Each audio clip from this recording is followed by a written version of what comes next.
Throughout recorded history, mankind has dreamt of building the perfect society, an empire that might somehow satisfy the needs of every man. An ancient legend casts the shadows of one such society that is said to have existed long ago. 2,500 years ago, the Greek philosopher Plato set down a dialogue called the Critias. He recounted the story of an ancient Greek poet and statesman named Solon. Solon had journeyed to Egypt in search of wisdom to help the government of his beloved Greece. The Greeks had been beset with factions and troubles, so Solon took counsel from the priests of the city of Sais. An old priest told him, "O Solon, Solon, you Greeks are never anything but children. There is no old opinion handed down among you, nor any science that is white with age." The old priest then proceeded to tell him the story of the lost city of Atlantis. In the centuries that would follow, scholars and researchers have debated whether Plato's Atlantis was intended to be an account of real history or simply an allegorical myth.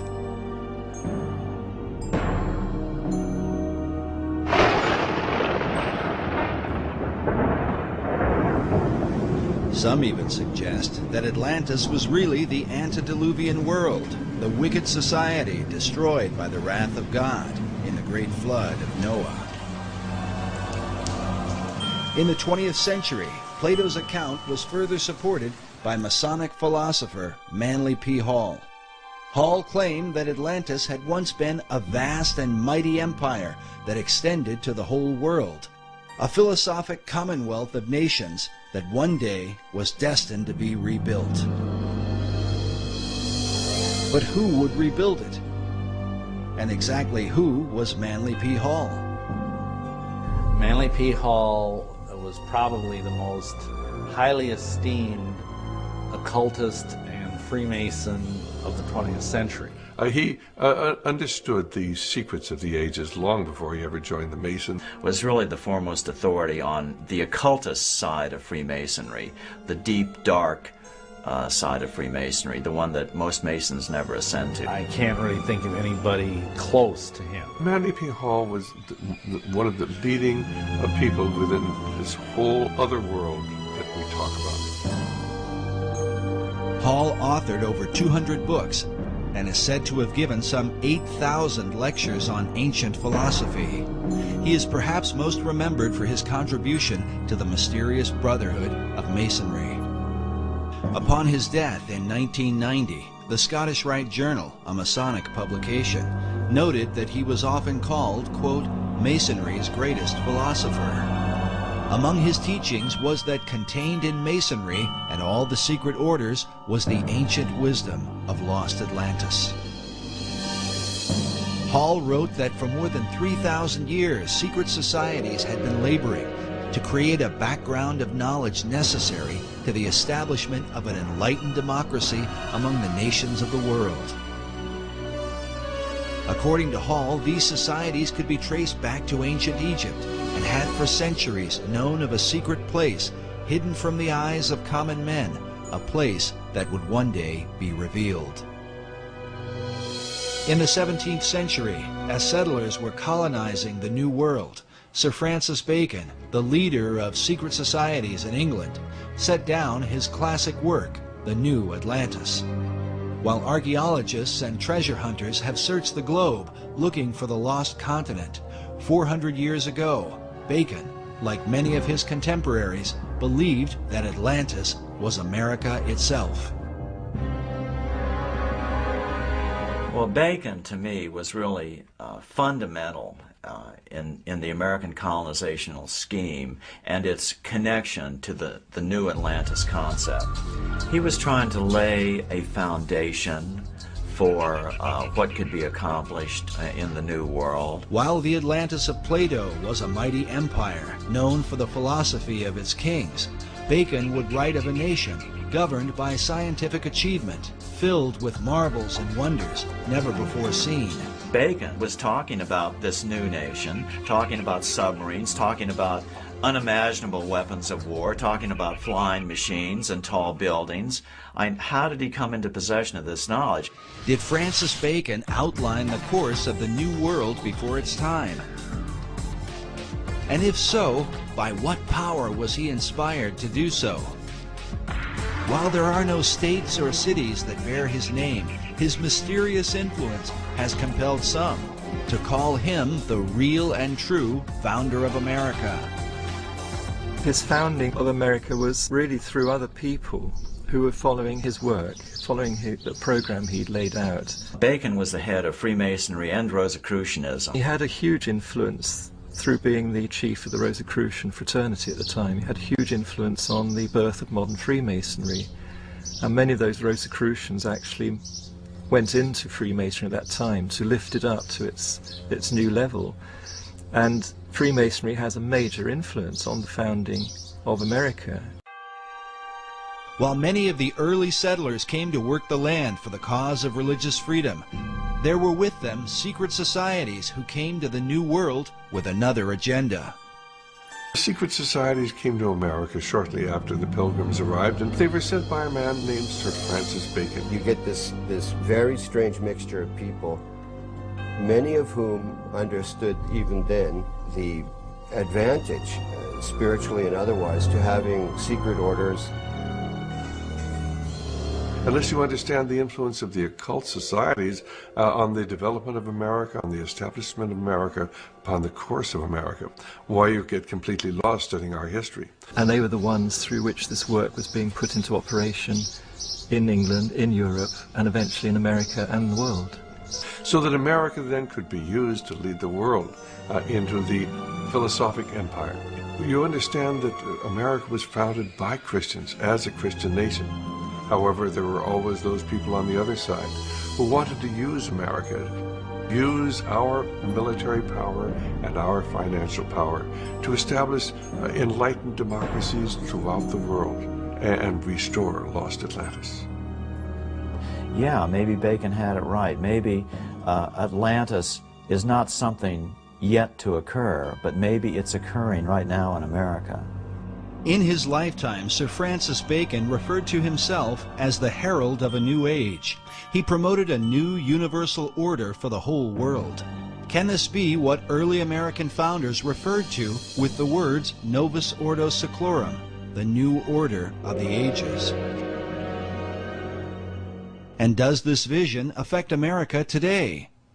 When our founders declared a new order of the ages, they were acting on an ancient hope that is meant to be fulfilled.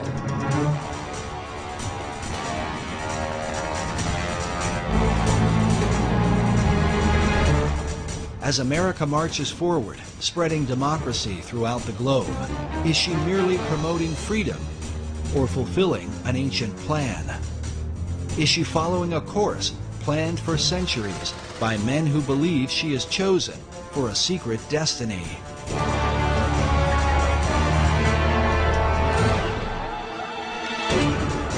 To understand the present and possibly the future, we look into the past as we unfold the secret mysteries of America's beginnings. Can America be the new Atlantis?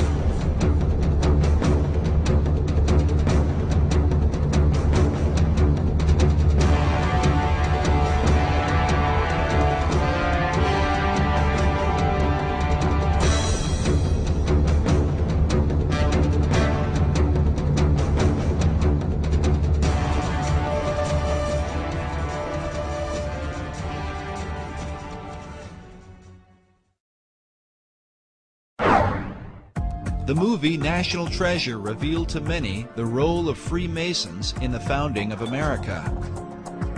Often seen as a shadowy organization with hidden agendas, Masonry was portrayed in a positive light. Was this coincidence, or could there have been something behind it? I think there's probably a little something behind it. The Freemasons among our founding fathers left us clues like these. The unfinished pyramid, the all-seeing eye. They're speaking to us through these.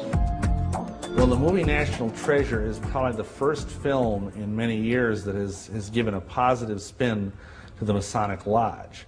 And essentially it seems to have been at least partially designed as kind of a propaganda piece for them. They were basically trying to say that these people who have hidden this secret knowledge of whatever it was, the gold stash or whatever, the Masons, are basically good guys. Because it makes them appear to be this sort of benign, shadowy group that's in the background protecting these important ancient secrets and also protecting this great, massive treasure. It was fairly accurate in its Masonic elements. You can tell whoever made the film either was a Mason, and of course there's a lot of Masons in Hollywood, or else had done a lot of research. Screenwriter Jim Kauf, who developed the storyline for Disney Pictures, claims no Masonic connection, yet some researchers are not convinced. Masons were involved in the writing of that, it seems to me, because then they tried to turn it around and, you know, say that that Freemasonry is a good thing, that it has these hidden secrets deep within it, and that someday will be revealed, and, you know, bring good things to America, etc.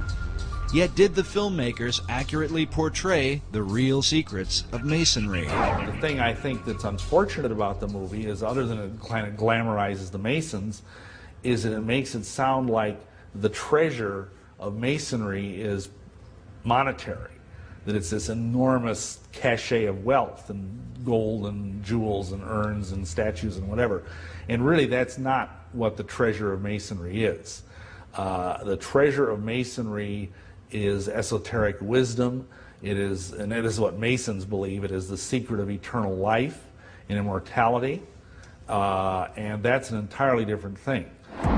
Conspiracy theorists have suggested that the film was intended to mislead, but the question remains, if Masons were involved in the making of the film, what would motivate them to tell a story about a society sworn to secrecy? I think Masons have been pretty desperate over the last couple decades. They've taken a lot of hits, due in at least part to my books, and their membership is declining fast. Men love secrets, and that's just a basic truism. And so if they advertise that through a popular movie, you know, maybe it would generate a little more interest. On one level, the film, I think it does some good in that it does educate people about the origins of our country and the fact that the origins of our country was very much steeped in Masonry. But on the other hand, I think it misleads about the benign nature of Masonry's involvement, and also it misleads by defining the nature of what Masonry has been guarding for the last 3,000 years. But what has Masonry been guarding for the last 3,000 years? The real history of the craft, as it is called, varies from one source to another, and is a continued thorn of controversy. Masons claim biblical origins dating back to Tubal-Cain, the first craftsman, as well as Nimrod, who built the Tower of Babel and founded the ancient city of Babylon. King Solomon plays an important role, as Masons are said to have been the builders of the Great Temple in Jerusalem. No less important is the influence of Gnosticism, sometimes called the mother of Masonry. According to Masonic historian Albert Mackey, Gnosticism is where Masonry gets the mysterious letter G, as seen here in the midst of the Masonic square and compass, a symbol that often adorns Masonic tombstones.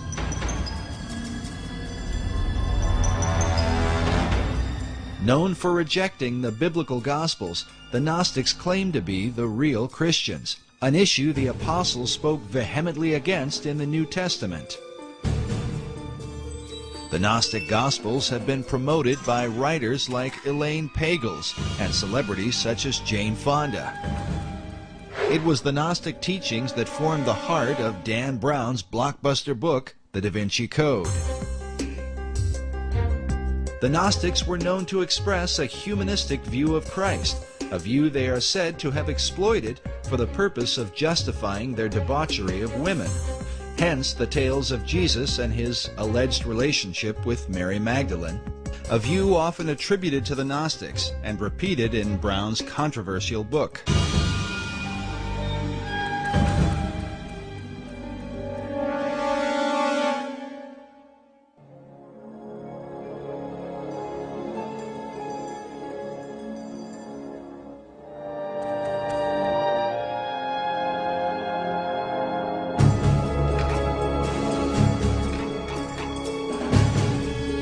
but Masonry's most popular debates, especially with films like National Treasure and books such as The Da Vinci Code, Born in Blood, and Holy Blood, Holy Grail, seem to involve the mysterious Knights Templar, whose connection to Freemasonry is often seen at the Rosslyn Chapel in Scotland's capital city of Edinburgh. A place that not only reveals much about the Templars and Masonry, but within may be secrets to the founding of the New World. But whatever the connection or controversy, most Masons trace their craft back to the mysteries of ancient Egypt. Egypt is like pretty much the proximate fountainhead of all esoteric mystery teaching. After the example of the Egyptian craftsmen, the Masons carved their own imagery in the great structures of Europe. Secret signs and symbols were embedded into their work, the meaning of which was to be hidden from outsiders. These were the craft masons who actually built the temples. If you look at European architecture, you know, all those big cathedrals in Europe, Cologne Cathedral in Germany, Notre Dame in Paris, Salisbury Cathedral in England, all those beautiful cathedrals were all built around the 1200s and 1300s. And it was these masons who knew their business, and they wanted to keep their skills secret. All the great cathedrals of Europe were built by stonemasons who had an understanding of esoteric lore, and they're basically riddles in stone.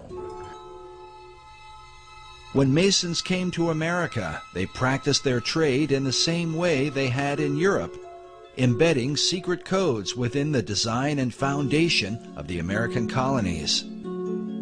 Some believe this may account for the geographic location of the 5 great Revolutionary War cities.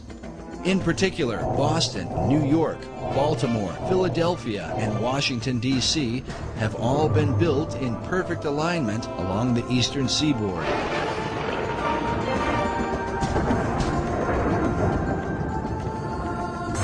Researcher Jim Allison believes this alignment may be a part of something greater. Let me say this, I think it is very unlikely that the alignment is coincidental. According to Allison, the alignment of cities and ancient sites are part of a series of great circles that encompass the earth. These circles are supposedly like lines of power upon which significant sites are built. The simplest example, the most obvious example of a great circle, though, is the equator, because it runs around the center of the earth. It runs due east-west.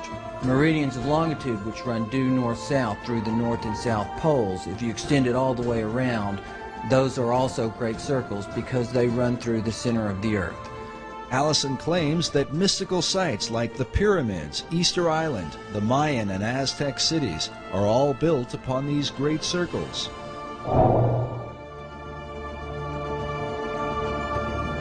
In addition, one of these great circles contains the 5 cities that date back to the era of the American Revolutionary War.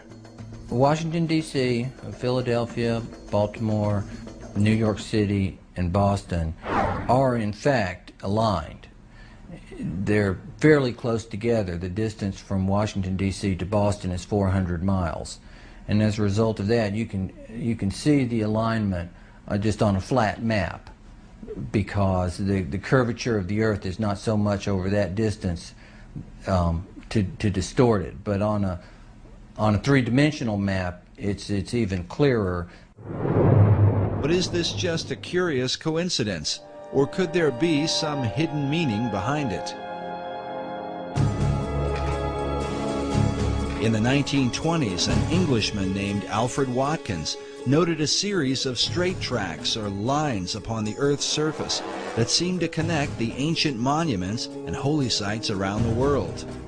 What he found was that in a number of cases, a number of these monuments were aligned in dead straight lines that extended from a few miles to, in some cases, many miles.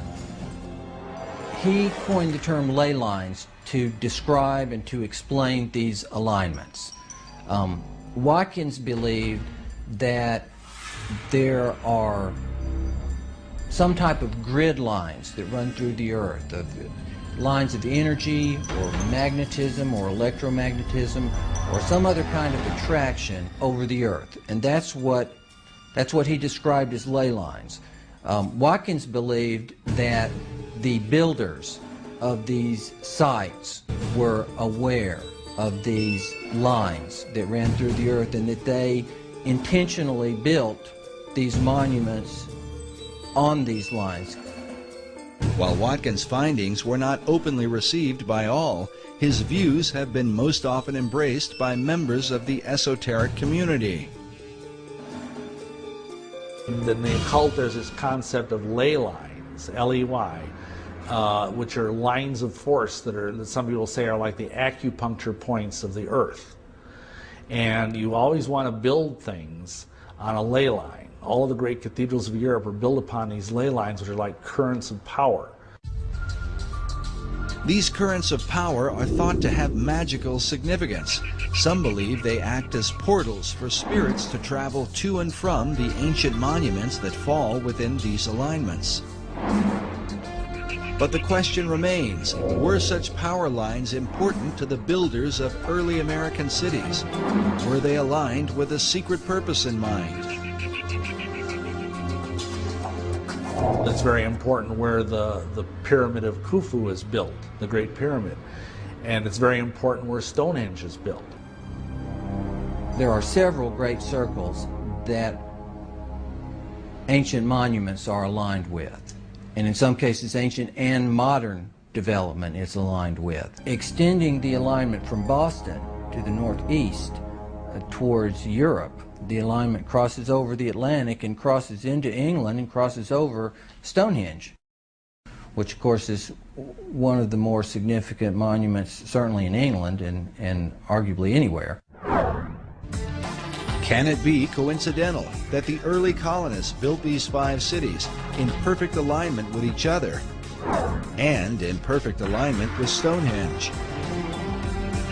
Allison admits that many of the ancient monuments are aligned on ley lines or great circles within a fraction of 1 degree, a distance that sometimes equals 15 or 20 miles.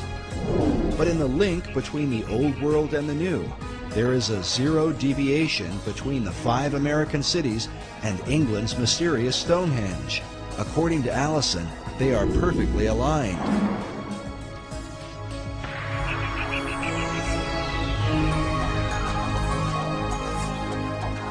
Can such a perfect alignment be unintentional, or the result of some natural attraction of ley lines in the Earth? There's some dispute about that amongst people who studied these ley lines as to whether the builders were aware of an attraction and they built it for that reason, or whether there was possibly an attraction that they were unaware of, but nonetheless caused them to build these sites in alignment. But the simple fact is they are aligned. But the evidence continues. America's capital city, Washington, D.C., is said to be positioned on the 77th meridian west, considered a sacred location referred to as God's longitude. In his book, Marking Time, author Duncan Steele argues that the early expedition of Sir Walter Raleigh, known for the lost colony at Roanoke, was not quite the failure it seemed to be. Raleigh's intent, according to Steele, was not really to establish a colony, but rather to capture God's longitude by locating the 77th meridian. That the goal of the occultist who understands these concepts is to have things exist within the sacred harmonies of the earth. And if indeed they believe that the 77th meridian was somehow very sacred, then it would be incredibly important for them to plant their flag there. In Washington, D.C. is even found Meridian Hill, said to mark the precise location of the sacred longitude. Raleigh himself was a member of Bacon's secret society in England. Was he sent on a mystical journey so that America might be designed according to esoteric principles from the beginning? And how many others came ashore as a result of the Baconian influence? The Rosicrucians came ashore very early on in the founding of the New World. The Masons were also there from the beginning, and I think from very early on, this if you will, cartel, this occult cartel of various groups, basically had it as their goal to establish a society on this continent that was wholly given over to esoteric goals.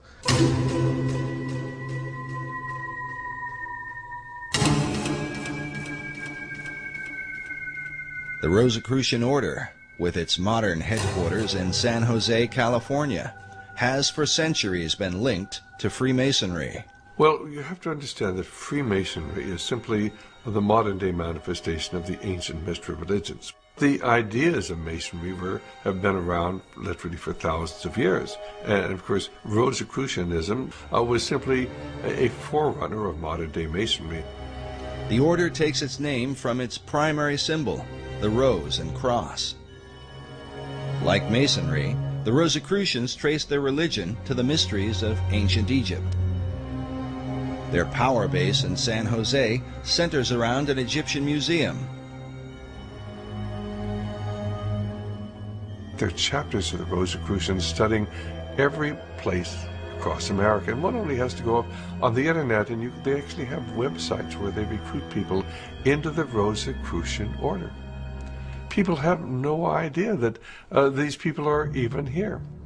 Perhaps the reason for their lack of exposure is that they are dwarfed by the chief of all secret societies, the ancient order of Freemasonry.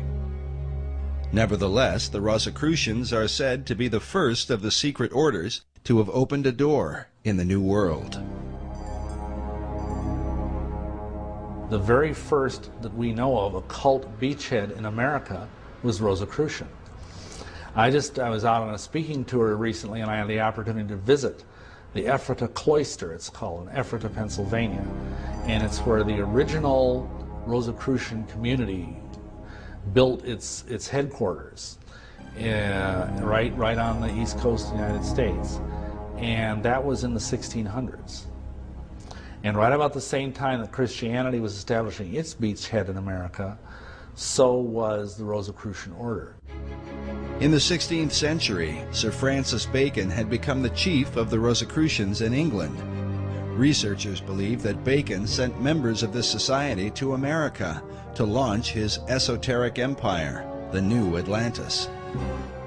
This 1910 Newfoundland stamp commemorates Bacon's early influence. It reads, "Lord Bacon, the guiding spirit in the colonization scheme." I know that Rosicrucianism today holds Bacon in highest esteem as an active transmitter of the secrets. If you go to the AMORC, the Ancient Mystical Order of the Rose and the Cross, the Rosicrucian Order Center in San Jose, Bacon is everywhere. He's a demigod in Rosicrucianism. But Bacon's influence was not confined to Rosicrucianism. He is considered by some to have been the first to formalize the mystery teachings into a system now recognized as modern Masonry. So Freemasonry up to that point had been very, very much involved with just the craft of building buildings. It had been a guild in this country, and each country had their own type of masonry or Freemasonry. There was no sense of it being a worldwide fraternity where religious belief or race did not matter. Before that had been very racial and very religious, but Bacon turned it into a truly international society. This international society would also come to the New World. And while Bacon's Rosicrucians would maintain a position of careful anonymity, the Order of Masonry would stretch its hands in America to the very heights of power. Nowhere is the Masonic presence more clearly seen than in the design of America's capital city, Washington, D.C.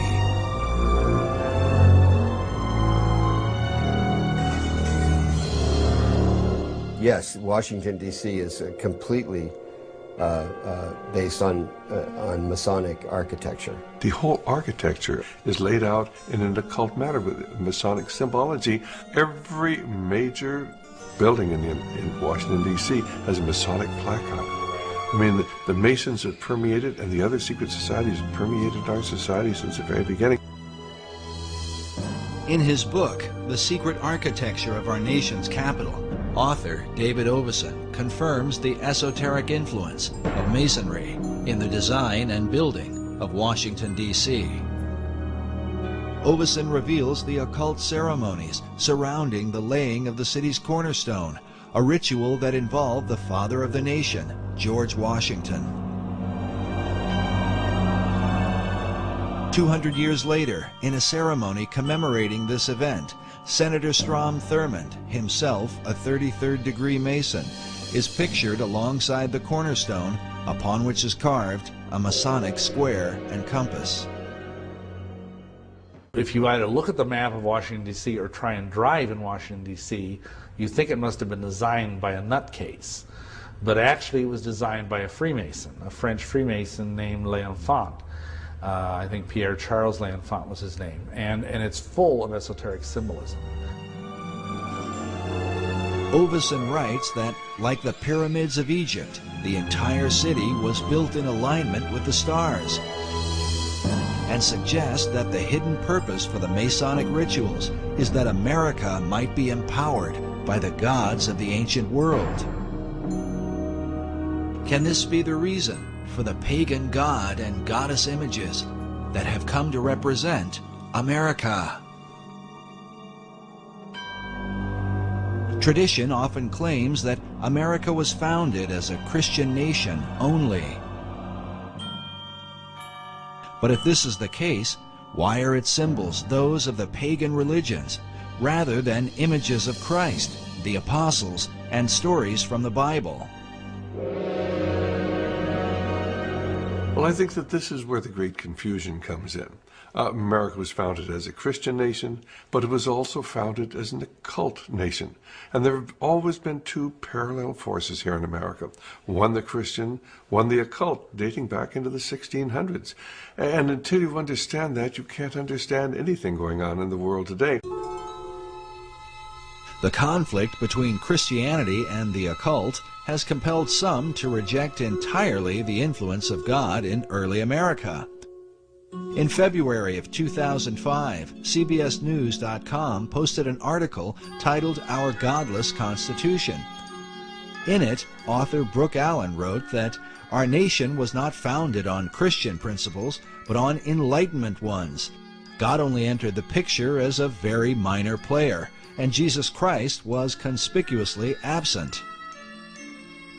A chief issue of debate are the very symbols that define the United States. Where did they come from, and what or who exactly do they represent? For many, the answers lie in the secret societies. I mean, you can see their influence on the back of the Great Seal of the United States, where in 1782 they put on a pyramid capped by an all-seeing eye with the slogan beneath, Novus Ordo Seclorum, the new secular order of the world.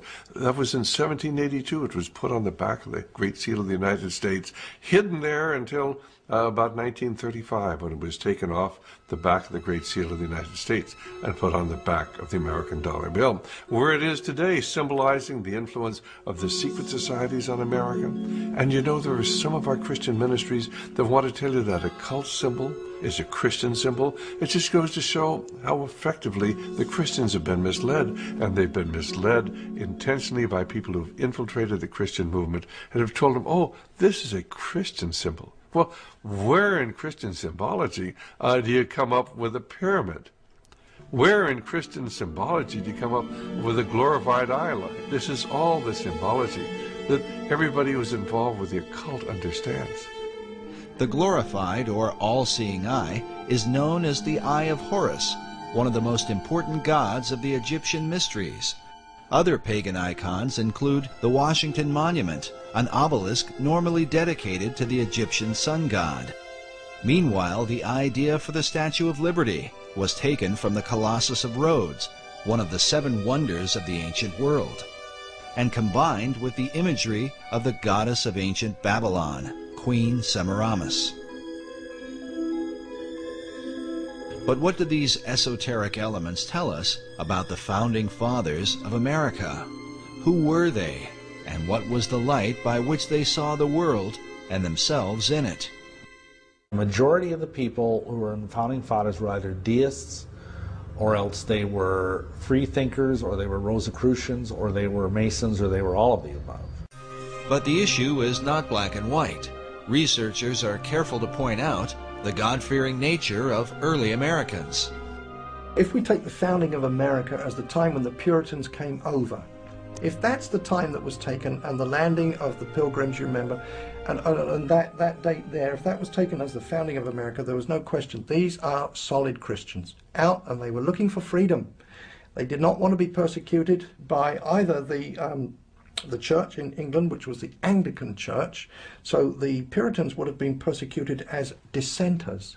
Nevertheless, so if we take that date, that era, when the Puritans came over, they were coming over seeking freedom, religious freedom, and so they wanted to settle the land and build their little churches and worship the Lord as He told us to do, and in the manner in which He told us to do in the Scriptures. That's what they wanted to do. So without question, it was settled in the beginning as a Christian nation, an opportunity to come over freely. Unfortunately, you got other people who wanted to do the same thing, but they weren't necessarily Christians.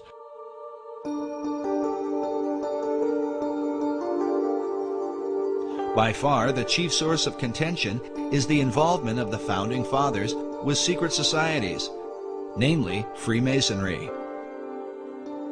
Certainly at the time when the Declaration of Independence was signed, many of these people were involved in Masonry, no question at all about it. But it wasn't because they were dedicated to the esoteric principles of Masonry. Many of these people were strong Christians. In America, initially, the men that were elected, I believe 90% of them were all God-fearing men. People, on the esoteric side want to say, oh, this was a Masonic country. And there's an element of truth in that, because certainly there were many Masons, once America was established, who were working in key positions. I believe the truth is somewhere in between, as it usually is, the two extremes. It's a timeless struggle. Both sides of this power struggle are in full play. The sides of the secret societies, trying to push forth the new Atlantis. And so it doesn't surprise me that most of these men in the Continental Congress or the signings of the Declaration of Independence were Masons or whatever. That doesn't surprise me. It doesn't even bother me, because I know that underneath them is a vast horde of people that were biblical Christians. Masonry's history with America is filled with both mystery and controversy. Because of its secrecy, and because its members are bound by terrible blood oaths, Masons are reluctant to come forward with testimony. It's a secret society. It has always been a secret society. And to reveal anything about these secret societies ensures your death. And people who've tried to expose Masonry, even to this very day, risk their lives in doing it. Yet from the shadows, some light appears. When you actually go into Masonry in the first 3 degrees, why, if you promise that if you are ever reveal any of the secrets of Masonry in the first degree, why you'll have your tongue cut out, and you'll have you'll be buried in the sands of the sea up to the level of your neck at the level of low tide. And at the 2nd degree, I believe they cut out your heart, and the 3rd degree they're going to cut out your entrails and burn them.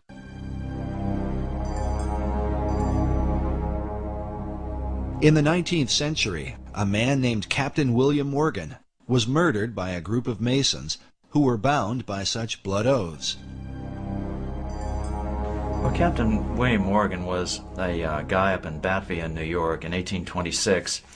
He was the first American to publish the first 3 degrees of Freemasonry, of the Blue Lodge. The things you had to say, the oaths you had to take. And Masons didn't like that very much. Captain Morgan had violated his oath by writing a book to let people know about the terrible oaths of this terrible society. Feeling a responsibility to the Masonic Brotherhood, 3 members of the order kidnapped Morgan to make him pay for exposing the secrets of Masonry. Hey, boy! Stop this! What is this? Stop! He was captured by a group of Masons and taken and killed. And later on, the perpetrators made deathbed confessions of it all, so it was all very well known. Of these deathbed confessions, at least one has survived, given by a man named Henry L. Valance, whose insight into Morgan's final moments provides a heart-wrenching account. While Valance was never brought to justice for the crime, his final confession revealed a conscience haunted by a lifetime of guilt. If the mark of Cain wasn't upon me, the curse of the first murderer was. The bloodstain was upon my hands and could not be washed out. Valance revealed how a council of 8 Masons had condemned William Morgan to death. Council, they made a decision and decided your fate. Are you ready to pay for your betrayal? Talk to me, man. I've done what was right. And how Morgan had pleaded for his life on behalf of his wife and children. He commenced wringing his hands and talking of his wife and children, the recollections of whom in that awful hour terribly affected him. Please, my children, my wife. His wife, he had said, was young and inexperienced, and his children were but infants. You should have thought about that before you turned us in, before you wrote the book. May God have mercy on your children, because we will not have mercy on you.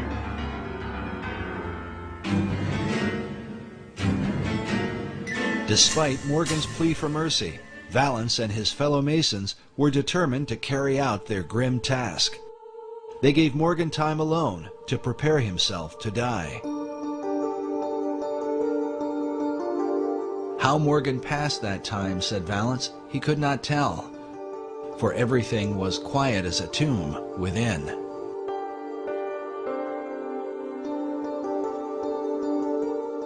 When they returned, they bound his hands and led him away to the awful fate they had prepared for him. The story was he was actually drowned after being mistreated horribly for a period of time. Well, when the word of this got out, and people began to realize this dangerous influence of Masonry within our society, why the membership of the organization fell off dramatically. As one investigator put it, as one writer put it, Freemasonry, which was rampant throughout the country at that time, almost dried up overnight. The public outrage over Morgan's death was profound, but when those who had murdered him were sought out, the people of the United States discovered that justice was not so easy to obtain. The reason was given by the Reverend Charles Finney in his book, The Character, Claims, and Practical Workings of Freemasonry, first published in 1869. Finney was a former Mason who lived through the Morgan affair. He claimed that justice in the case was impossible because nearly all the civil offices in the country were in the hands of Freemasons. According to Finney, even the newspapers of the day were completely under their control. Finney writes that it was found that they could do nothing with the courts, with the sheriffs, with the eyewitnesses, or with the jurors, and all their efforts were for a time entirely impotent. So this turned into a big brouhaha. It was a big Masonic scandal because it was all known. The Morgan incident became an issue of national importance, not simply because a man was murdered, but more importantly, Americans began to realize that their supposedly democratic country was being secretly controlled by the Masonic Brotherhood. And this led even to separate political parties, being anti-Masonic political parties being formed, and they were even called the Anti-Masonic Party. They ran candidates for president And they were significant parties. They weren't just minority parties. So it was a really big deal. The Anti-Masonic Party was the first third party in American politics and eventually became the Whig Party, which is more widely recognized. The party itself was led by former President John Quincy Adams, who wrote a collection of letters and essays against Freemasonry. How can you have a free society when you have people who belong to these secret societies and have sworn these terrible blood oaths? You can't have a free society. And that's what John Quincy Adams was writing about. Adams wrote, "I do conscientiously and sincerely believe that the order of Freemasonry, if not the greatest, is one of the greatest moral and political evils." As a result of the Morgan incident, a series of official investigations took place. In 1829, a New York State Senate committee published its findings on Masonry, stating that its members were found in almost every place where power is of any importance. 5 years later, in 1834, a joint committee in Massachusetts reported that Masonry was, quote, "a distinct independent government within our own government and beyond the control of the laws of the land by means of its secrecy."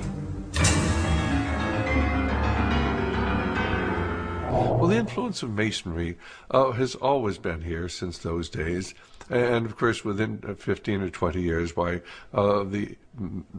the membership of Masonry had reconstituted itself. It said they got down to only about 5,000 members there when Masonry was really exposed, but people soon forgot about the terrible things that had happened.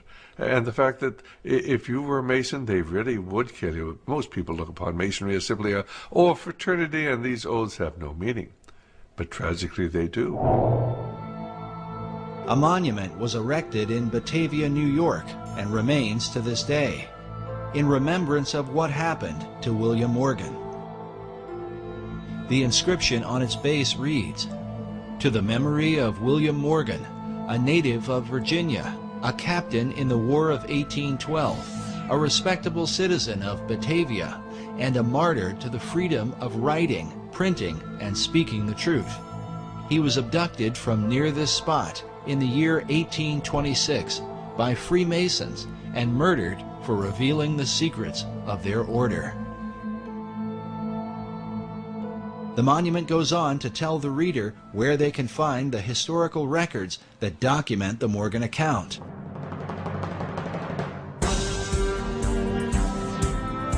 Why would the citizens of Batavia have gone to this length? Crimes are committed every day, and people sometimes murdered. Why draw attention to William Morgan?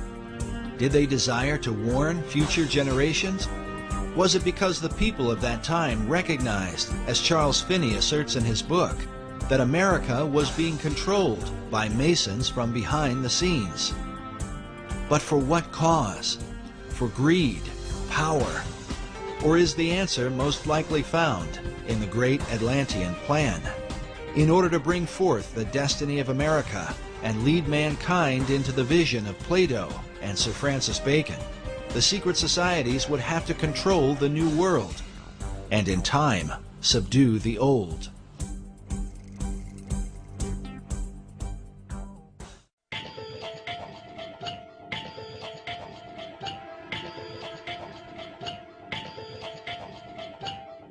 But how to bring about this utopian empire? In his writings, Sir Francis Bacon called for a universal reformation of the whole wide world. To bring about this reform, some believe the secret societies launched a world revolution. People do not understand that our revolution was the first in a series of revolutions that began in 1776 and extended right up until the Cuban Revolution in 1959 when Fidel Castro came to power. And this is a series of revolutions to transform the world. While most Americans did not fight the War of Independence for the cause of global revolution, it is undeniable that secret societies played an important role and that many of America's founders were Freemasons. Many of them were Masons, but they were into Masonry because, of course, this was the only way that they could protect themselves. This was the only way they could keep from being found out. So they were plotting a revolution. They had to have a means of maintaining their secrecy. I think Masonry was, in fact, used as a built-in network, a secret network in which to foment the American Revolution. They didn't have to put a network together, it was already there. All they had to do was sort of ride on the back of Freemasonry to make the American Revolution work. And work it did with the help of Masonic ingenuity, beginning with the kickoff event, the Boston Tea Party.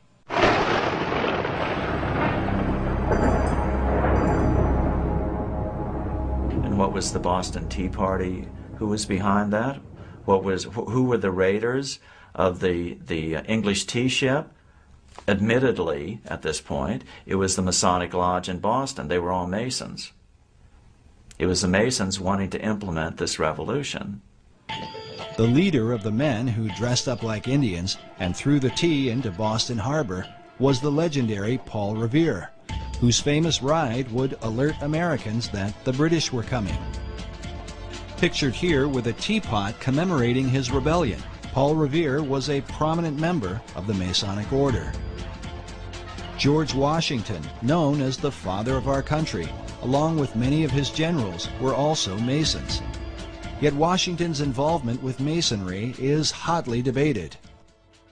Our information is that he did not do anything with the Masonic Lodge for the last 30 years of his life.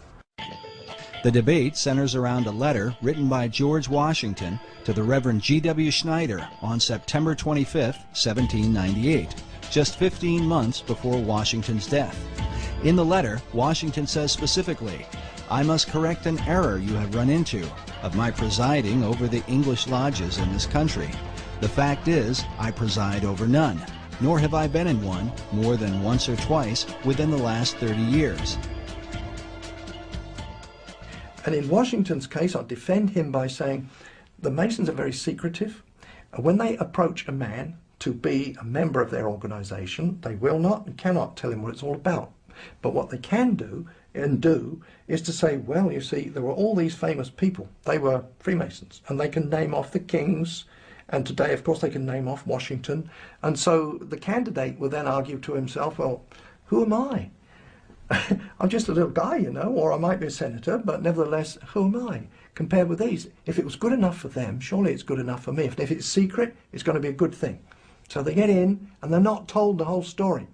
They're not told in the first, second, or even third degree. They're not told the whole story, but little by little, as they acquire more knowledge, and as they are deemed to be faithful to the cause, they are told more. And that's just how they get the people in. It is only fair to mention that many Masons continue to insist that Washington was very active in the craft. Yet there is no debate about the Masonic membership of Benjamin Franklin, who is deeply involved not only with Masonry, but a whole variety of secret societies in America, in England, and in France. Societies that had everything to do with his success during the American Revolutionary War. Benjamin Franklin is a very paradoxical, complex fellow, as might be expected for someone who was such a great genius. But at times he seems like he's a Christian. At times he seems like he's a scoundrel. At times it seems like he's a Luciferian, and at times it seems like he's a Rosicrucian. He was a strange character, Benjamin Franklin, a sort of a shuttle diplomat between Philadelphia and Paris and London, England. He was, of course, an ambassador in Europe, and when he was over in Europe, he became a member of a group called the Hellfire Club, which was a kind of pseudo-satanic organization in 1700s. It was founded by an English nobleman named Francis Dashwood, and it basically existed as a place where men could gather and have orgies and worship the devil and basically get loaded and do whatever they wanted, under the guise of it being a satanic society. The Hellfire Club was a part of the so-called gentlemen's clubs of 17th and 18th century England. While the debauched behavior of these groups was initially tolerated, once they began to dabble in satanic rituals, they were forced to go underground, literally. Hellfire Club, as a matter of fact, I used to live quite near that place. It's on the west side of London, at a place called West Wickham. It's a hill. It's a chalk hill, now of course covered in grass, and on the top of that chalk hill is a church. On the top of the church there's a golden ball. There's a cross on top of that. Now that's a Christian church, but inside the hill is a cave. Often those chalk hills, they do have caves inside them. It's the way they're formed. And in the cave there, they would gather together. Now, I don't say that it was the church, the occupants of the church that gathered there, but whether they knew it or not, the Hellfire Club would hold their meetings once a month underneath the church. And Benjamin Franklin would go and visit that at the times when he came to visit England, yeah. It was very much apparently into some of the ideas of the esoteric movement of his day. A book on witchcraft, magic, and the supernatural claims that Benjamin Franklin often came to Sir Francis Dashwood for information on the occult. Dashwood himself was said to be a Rosicrucian and leading member of the secret orders. In this portrait, we see a young Francis Dashwood with his hand posed in a fist-like position. In Masonry, this hand signal is known as the lion's paw, and is used in Masonic ritual. Among Satanists, however, this same gesture is said to be called the devil's claw. While it cannot be said how deeply involved Franklin was with the occult, the Hellfire focus on drinking and debauching women would certainly have agreed with his character. He was very famous for being a ladies' man. He was very much a playboy, which of course would be contrary to being a devout Christian. The Hellfire Club had great disdain for Christianity. In fact, they did not call themselves Hellfire, but rather the monks of Medmenham Abbey. Such parody was the influence of a French priest named Francois Rabelais, condemned as a heretic for writing a series of perverse comedies called Gargantua and Pantagruel. In them, Rabelais mocked religion, glorified immorality, and defended man's right to pursue without restraint the desires of his own will. Adopting his philosophy, the Hellfire motto was, "Do what thou wilt shall be the whole of the law." Could this have been what attracted Franklin to the group? An opportunity to escape the puritanical tendencies of America, while in England to pursue lusty desires that would have been openly condemned by his fellow countrymen, at least at that time. But more than a century later, the Hellfire motto would be adopted by British occultist Aleister Crowley, who was often called the wickedest man in the world. Like Francis Dashwood and the Hellfire members, Crowley took part in satanic rituals, most famously at his Abbey Thelema in Sicily, a name taken from Francois Rabelais' anti-Christian parodies. Crowley's hatred for Christianity was so intense he often referred to himself as the Beast of the Apocalypse from the Book of Revelation. He was a Freemason and a Rosicrucian who made Do What Thou Wilt famous through the 20th century, with followers like L. Ron Hubbard, the founder of Scientology, Harvard professor and drug guru Timothy Leary, and even Beatles founder John Lennon. Crowley is often credited with sparking the 1960s cultural revolution, the do-your-own-thing mentality dedicated to sex, drugs, and rock and roll. What could be called the modern legacy of men like Franklin, Dashwood, and the Hellfire Club.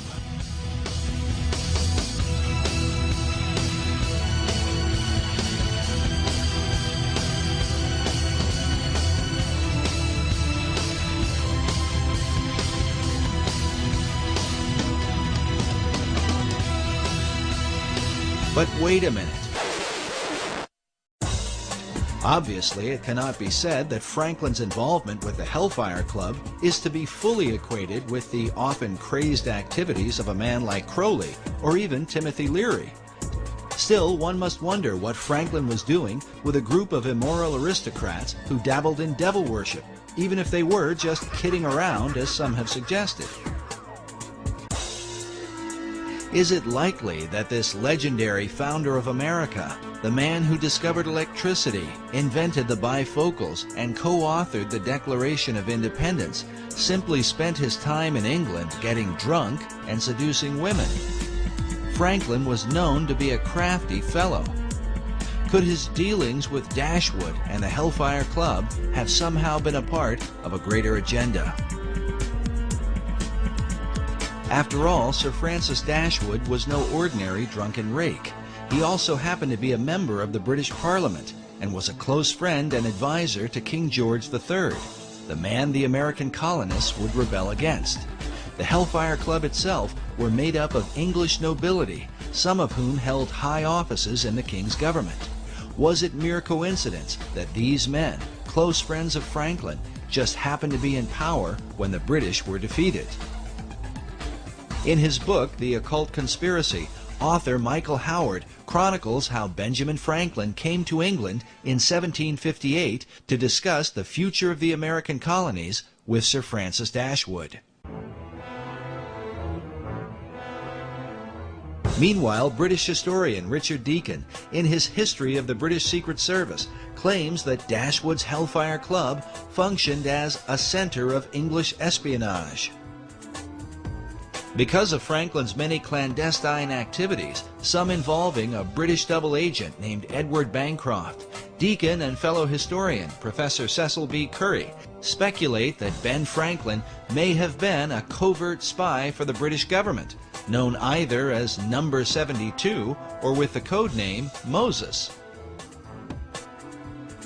But was Franklin working for the British? Or were secret powers within the King's own government working with Franklin for the ancient plan of all secret societies, the New Atlantis? Why would British intelligence refer to Benjamin Franklin as Moses? Normally, enemies are given names like Carlos the Jackal or the Butcher of Baghdad. But Moses? Was the name itself a kind of cipher or secret code? Had they already determined that as Moses led the children of Israel from the bondage of Egypt, so Franklin would lead the American colonies to freedom from King George? Could this be why Benjamin Franklin's initial design for the Great Seal of the United States was that of Moses, standing on the shoreline of the Red Sea as the waters destroyed Pharaoh and his army, with the motto, "Rebellion to tyrants is obedience to God"? Coincidence? Maybe. Yet in his book, America's Secret Destiny, author Robert Hieronymus, whose doctrinal thesis on the reverse of the Great Seal has been used by the White House, the State Department, and the Department of the Interior, makes the comment that Franklin's design for the seal represented, quote, how he viewed America's birth and destiny. Did Franklin really see himself as Moses, defeating King George, the colonial pharaoh, with the help of Dashwood and the Hellfire Club? An alarming theory. But for British intelligence to undermine King George on behalf of a secret agenda should not be terribly surprising, at least not to the modern American. Consider the conflict between President John F. Kennedy and the CIA during the Bay of Pigs invasion. The CIA reportedly lied to the president on behalf of their secret agenda involving an assassination attempt on Fidel Castro, something that would later lead to the Cuban Missile Crisis. JFK was so surprised at their power, believing it to be a threat to the American people, he vowed to shatter the CIA into 1,000 pieces. Or what about the Iran-Contra affair, where President Ronald Reagan stated emphatically that the U.S. was not providing arms to Iran in exchange for hostages being held by pro-Iranian terror groups? In spite of the wildly speculative and false stories about arms for hostages and alleged ransom payments, we did not, repeat, did not trade weapons or anything else for hostages. But Reagan soon returned with an apology once he learned that, yes, the U.S. was illegally selling arms to Iran, an enemy country. The profits from the sales were then being used to finance a secret CIA operation involving the Contras in Nicaragua. As with JFK, Reagan claimed that he had been manipulated and lied to by secret powers within the intelligence community.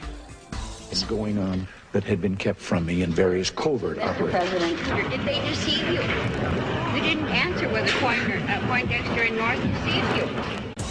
Presidents Reagan and Kennedy were humiliated at being the most powerful men in the world who were unaware of what the hidden powers in their own government were up to. Well, at least in the case of Kennedy. It was later revealed that President Reagan knew more about the covert actions of the intelligence community than he had let on. After all, his vice president, George Bush Sr., was the former head of the CIA and a member of an elite secret society known as the Skull and Bones. Some find it interesting that while in office, President Reagan was made an honorary 33rd degree Mason.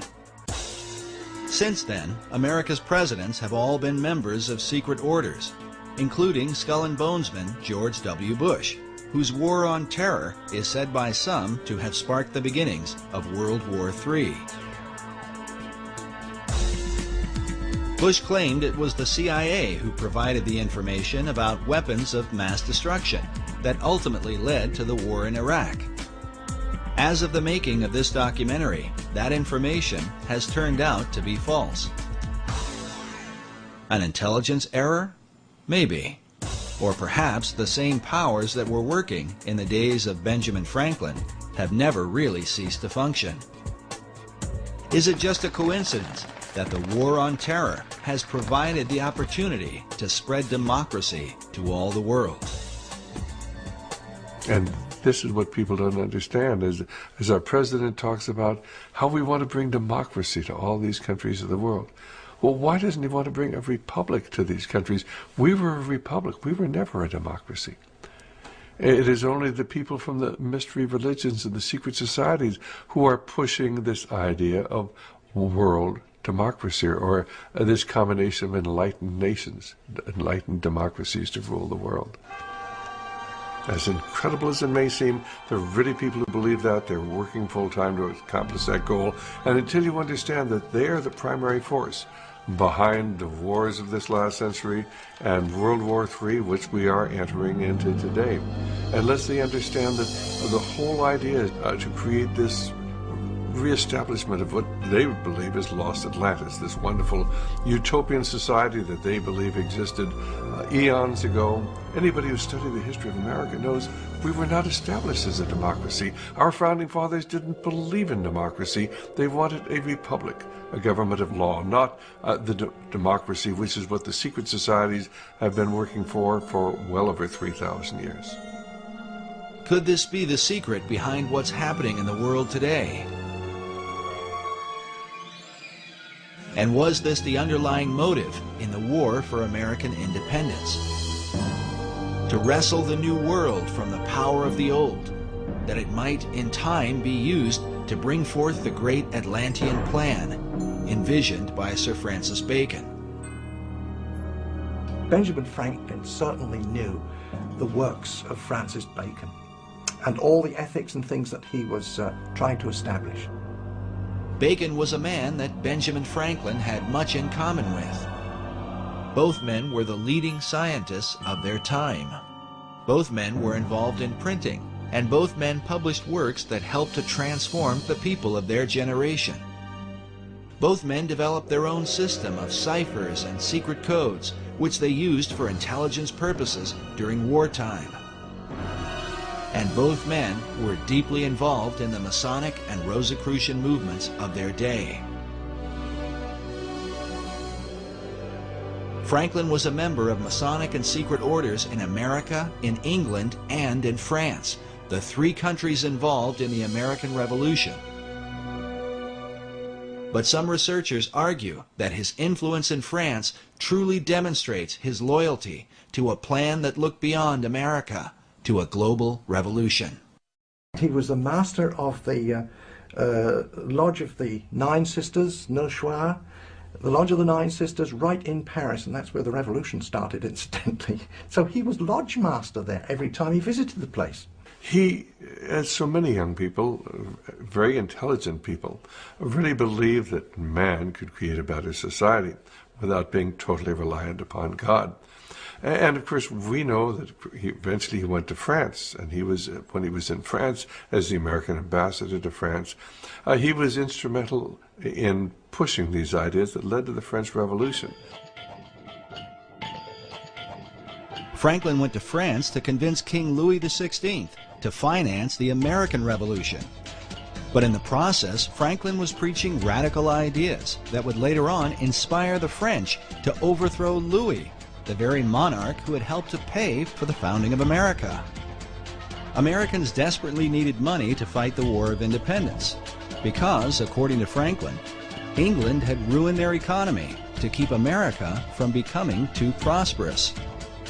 When he was ambassador to England, the Bank of England said, how come America, the representatives of the Bank of England said, how come America is getting so rich? And Franklin, in his autobiography, recounts the story. He said, well, that's easy. In America, we create our own money and we owe no interest to pay to no one.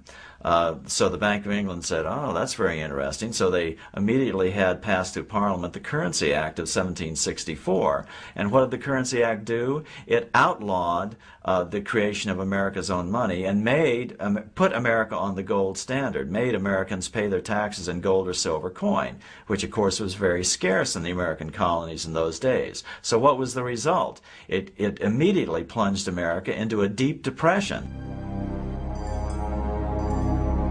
Franklin says that this depression, and everyone in America was well aware of what the depression, who caused the depression, why it was caused, just because England outlawed America just simply printing its own money, and that it was this Currency Act of 1764 that was really the root cause of the American Revolution, because it caused so much unemployment and a terrible economic upheaval.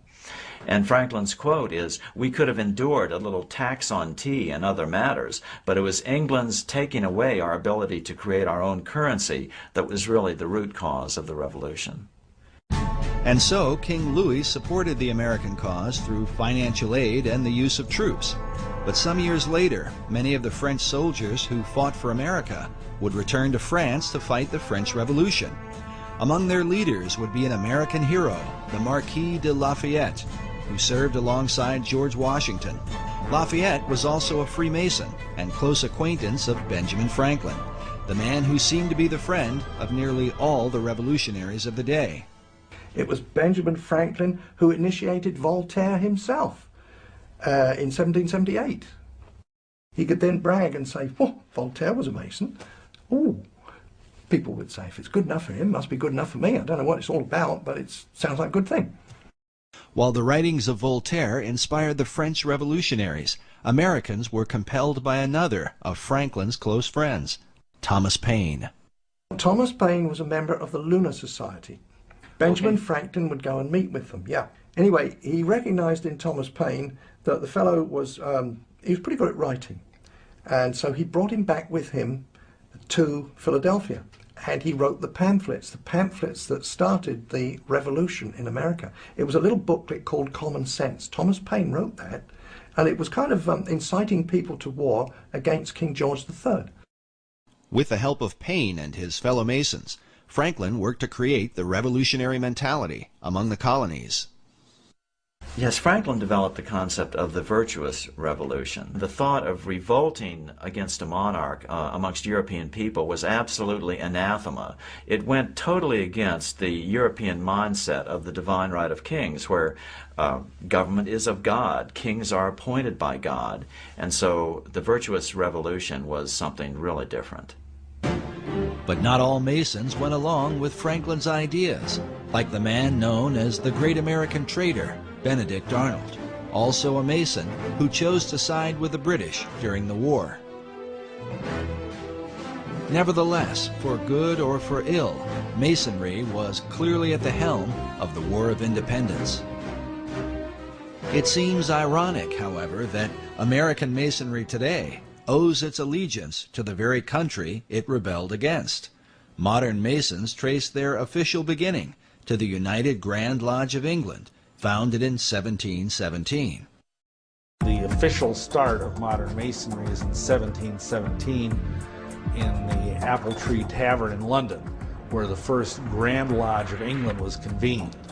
And that's called the Mother Lodge, because essentially all English-speaking lodges precipitate out of that. And for example, all American lodges, all the different Grand Lodges of the different states, all ultimately owe their allegiance and their warrant to the Grand Lodge of England.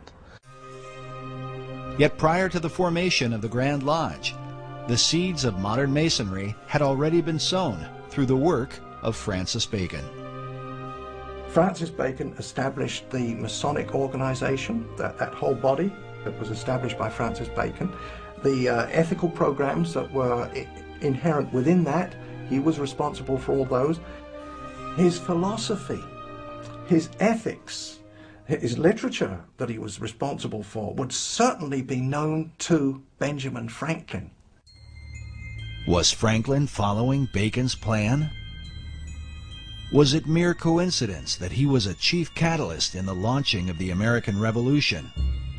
Or that his influence would also bring about the revolution in France? Masonic philosopher Manly P. Hall wrote that not only were many American founders Masons, but they received aid from a secret and august body existing in Europe, which helped them to establish this country for a peculiar and particular purpose, known only to the initiated few. Hall further suggests that Benjamin Franklin was among those few. In his book, The Secret Destiny of America, Hall writes of Franklin's involvement with the plan of Francis Bacon. In Chapter 13, titled Bacon's Secret Society Set Up in America, Hall features an illustration showing the eastern seaboard with Benjamin Franklin overseeing it, while beside him is the shadow of Bacon. Hall claims that Franklin spoke for the secret societies and that most of the men who worked with him in the early days of the American Revolution were also members. He says, quote, "The plan was working out. The new Atlantis was coming into being in accordance with the program laid down by Francis Bacon." To those who have studied him, Sir Francis Bacon is one of the most enigmatic figures in world history. Baconian societies have existed for centuries since his death in 1626. All of them credit Bacon with the great advancements of the New World. Bacon is such an interesting character, such a complex character. He was right at the center of the storm politically. He even claimed in one of his writings that he was in possession of all knowledge. You can't say that he was ignorant of the Christian concept. He obviously had some concept of Christianity and speaks of the Lord Jesus Christ, and yet he's a proponent of the New Atlantis concept. Just a very complicated character. Bacon is known as the father of modern science and the grandfather of the English Enlightenment. The phrase, "knowledge is power," is often attributed to him and represents his philosophy, that through knowledge or science, mankind could transform himself and the world into its highest state of enlightenment. His dedication to science and learning led to the birth of England's premier scientific organization. When the Royal Society of England was formed in 1662, they named Bacon as their model and inspiration. There's a book written by Thomas Sprat, who was the first president of the Royal Society. So this goes back to the early 1700s, and he wrote a history on it. And he acknowledged there that Francis Bacon was the originator of the idea. Yet even beyond the Royal Society, 20th century historian Will Durant wrote that the whole tenor and career of British thought have followed the philosophy of Bacon, a philosophy brought to America and furthered by some of her most influential leaders. Thomas Jefferson considered Francis Bacon one of the three most important men in history, along with John Locke and Sir Isaac Newton. It is even said that Jefferson believed he was fulfilling Bacon's dream for a new Atlantis by founding the United States. As a result, nearly all Baconians credit Bacon with the founding of America. This painting, once owned by Baconian author Marie Bauer Hall, shows the North American continent with the spirit of Bacon rising from the midst. Above his head is the all-seeing eye of Horus in the midst of a triangle, while upon his cloak is the rose and cross, the symbol of his Rosicrucians. Despite these things, little is mentioned about Lord Bacon in the history books of America. There are no states, cities, towns, or schools named after him, which begs the question, other than Benjamin Franklin and Thomas Jefferson, which of the founding fathers did he really influence? Which of those founding fathers were most influenced by Bacon's work? I would suggest it was all those who were Freemasons. Well, I think probably all the first presidents of America who were Freemasons, you could say, were influenced by him because of the influence that went into Freemasonry, but by Bacon.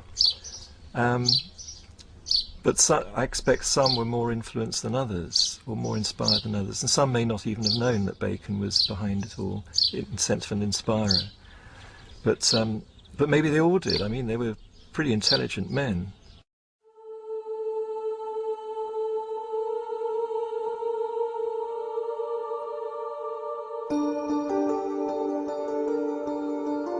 Bacon is considered by some to be the first Grand Master of modern Freemasonry.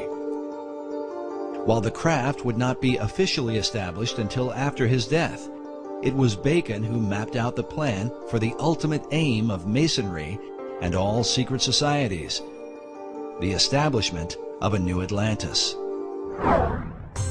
Peter Dawkins is the founder and president of the Francis Bacon Research Trust in England. He has dedicated more than 33 years to the study of Bacon, having written some 14 books about him, with titles such as Building Paradise and Francis Bacon, Herald of the New Age. My research into the life and work of Francis Bacon and all those connected with him, which also takes me back into the wisdom traditions, which I'm very interested in, and into also things like the founding of America, the spread of modern science, and many other fascinating subjects. It's like a gateway into a huge wealth of information and knowledge for today. Dawkins' work is supported by the Pro-Grand Master of English Masonry, the Marquis de Northampton. The Grand Master in England is Prince Edward, the Duke of Kent. Because he is a member of the royal family, Masonry allows Prince Edward to appoint someone to act in his place. As such, the Pro-Grand Master, Lord Northampton, is the acting head of all British Freemasonry. While he declined to be interviewed for this documentary, in his correspondence with our producer, he made it clear that he supports Dawkins' research and considers him an expert on Sir Francis Bacon. This is significant because the Northampton legacy dates back to the time of Bacon and Queen Elizabeth I. Today, Lord Northampton holds authority over Canonbury Tower, where Francis Bacon lived in his lifetime and where he is said to have met with his secret societies. It's a fascinating building, and quite a lot of it's still left. It was once a big mansion house, and there's one wing of it left, and also a tower, which was at the end of another wing, which has disappeared. And this tower is known as Canonbury Tower. And the whole mansion itself was was enlarged and decorated by a man called Sir John Spencer in Queen Elizabeth's time, and he'd had a year as Lord Mayor. He was quite an important guy in the City of London, and very, very wealthy merchant. And he had a home in London itself, and he also had Canonbury Mansion as his country home, because then it was in the country. You know, now it's just surrounded by London, you know, part of London, but then it was in the country, up on a hill, and a wonderful place to go to get the country air and good for your health. And Sir John Spencer was clearly involved with Freemasonry and the early Rosicrucian group, and he embellished all the rooms of the house with special carvings on the oak panelling, which have Masonic and Rosicrucian themes.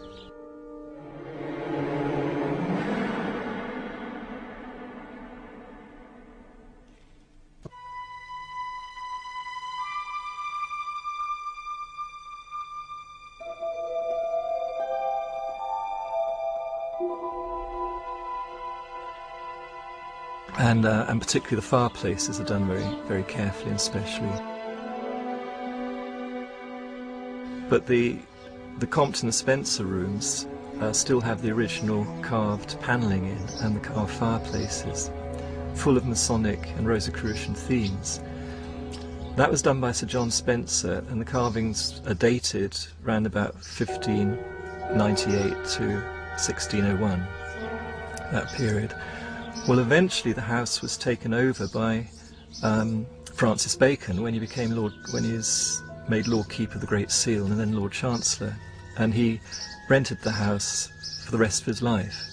And it's during this time that what's called the Invisible College was founded, and many other things were done, and he's known to have carried out scientific experiments there. And it's quite clear too that the house was the perfect meeting place for his Rosicrucian group.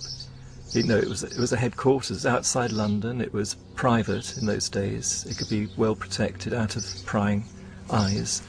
This labor of pursuing knowledge in secret represents Bacon's belief and method of working.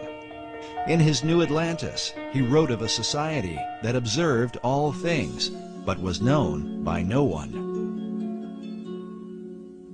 The symbolism of Bacon's home at Canonbury Tower, with all its mystery, supports the mystical view of the man, held by Dawkins himself. Well, using sort of Eastern terms, I'd say he was a master, but what in India they call a real master. But he was here in Europe, in the UK, or in England at that time. And he was just an extraordinary being. I actually think that he was the one that Paracelsus made the prophecy about, called Elias the Artist, referring to Elijah. And in tradition, Elijah is said to come again and again to prepare people for the coming of the Messiah, or coming of the Christ, which has many different interpretations. And Bacon himself called himself the herald of the New Age, which is the title of Elijah. The question posed by critics of Baconian theology is, what Christ did Bacon come to herald? Was it the Christ of the Bible, or the Christ of Masonry and the ancient mystery religion? In the ancient mysteries, a trinity is also recognized, and is represented by a symbol that is little talked about, but one that some believe stands at the heart of all the Masonic tradition. It is known as the 47th proposition of Euclid, or the Pythagorean theorem. Manly P. Hall illustrates and explains the occult symbolism of this theorem in his book, The Secret Teachings of All Ages. According to Hall, the right triangle represents this trinity. The perpendicular side symbolizes the masculine, or divine father, while the base represents the feminine, or divine mother.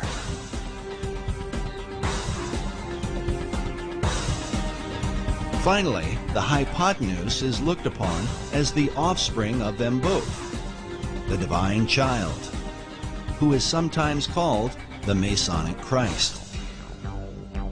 Was this what Bacon came to herald? a Christ that delivers man through knowledge or science. According to Peter Dawkins, Bacon's desire was to deliver mankind from the fall he had suffered in the Garden of Eden, to restore him to paradise through what he called the 6 days' work. So he always believed that as man was made in the image of God, as the Bible says, therefore we should imitate what God does. All his work imitates what he's learnt from the Bible and from the interpretations of the Bible. And so the 6 days' work of creation is how to create paradise, because that's in the Bible what's created as a result of the 6 days' work. So he calls his great instauration also the 6 days' work, 6 days' work of creation. And it's all planned out according to what he understood about what those 6 days or stages of creation can mean when interpreted into the human role, what human beings can do. While Bacon based his understanding on the Bible, Dawkins admits that his approach was not through traditional Christian doctrine, but rather a mystical view based in the teachings of Kabbalah. He worked like a Kabbalist. He was a master of the Kabbalah, and particularly the Christian Kabbalah. The Kabbalah goes back through the Hebrews, through Moses, to ancient Egypt, and before that it's said to Enoch, who was the great initiate and king of Atlantis. And it said all the teachings come from Enoch, including this Kabbalah. And Bacon was a great master of Kabbalah. His whole work is based on Kabbalistic principles. While explaining Kabbalah could go on indefinitely, it might be generally called the Jewish version of the ancient mystery religion. In the modern world, Kabbalah has gained popularity among celebrities and is practiced by Barbra Streisand, Mick Jagger, Roseanne Barr, Britney Spears, Jeff Goldblum, Elizabeth Taylor, Paris Hilton, Demi Moore, Winona Ryder, and of course Madonna, who has become a principal spokesman, much to the objection of some traditional Jews. In short, Kabbalah is designed to lead mankind to perfection, where man becomes a godlike being. It is a system that goes hand in hand with the concept of building paradise on earth. Sir Francis Bacon, the great Kabbalist, believed that the pursuit of science, or knowledge, was the way to achieve this great work. Most schoolboys used to know who Francis Bacon was and what he contributed to our knowledge today, and it was the method of science. Well, his first most public and fundamental effect he had was to form the basis of modern science, which is the experimental method. So he promoted what Socrates had also promoted, which was to not just think in your mind and argue, through arguments and so on, which is an Aristotelian method, but actually go out and look what is there in reality, in nature, and study nature and derive your thoughts and ideas from that and base experiments on that to see if they work. Then if they work and if they're useful, and they're proved useful over a length of time, then you might consider you've got perhaps a bit of truth, and then you build on that. Well, up to Bacon's time, most of what one could call science, which was not really properly existing as such, except in the mystery schools, in all university, academia and so on, was just producing arguments after arguments. You see, up until Bacon's day, it was the church that was in control, and in fact the church was in control up until about the 1800s. So the church was in control, but the church hierarchy wasn't necessarily pure Christian. There was a lot of people that were there because they could handle 3 or 4 languages and they had great intellect, but were they Christians? Real Christians? No, likely they were not. They knew their scripture, of course, but they were operating by the world system, and so the world system corrupted them. This corruption extended to their powers of discernment. While the Bible teaches that men should prove all things, many church academics in the Middle Ages trusted in an unsound method of deductive reasoning, based upon a faulty understanding of the Scriptures. And typically it would go this way, to give an example. They would take from the book of Acts where it says, and the gospel was preached to the whole world. That's one statement. Now the common statement that goes with that is, but the disciples and the apostles never went to the whole world. And therefore you could deduce from those two statements that, well, there were no people on the other side of the world to preach to. You see? Well, obviously were, because the explorers found there were people in Australia and Tasmania. Years later they found that. So there were other people on the other side of the world. So you see, they got the wrong deduction using that method of deduction, and that's what Francis Bacon pointed out. He said there's so much nonsense. And so Bacon set out to establish a scientific method, one by which mankind might achieve all knowledge. Through this method, Bacon sought to bring forth a light that would eventually disclose and bring into sight all that is most hidden and secret in the universe. But first, he would have to find a way to overcome the stubborn traditions employed by the academics of his day, who would rather debate than examine. Bacon gives a great example in exasperation. When he was at university, he saw that there were professors and students spent 3 or 4 years debating how many teeth a horse has. Nobody went out to actually count them, you know.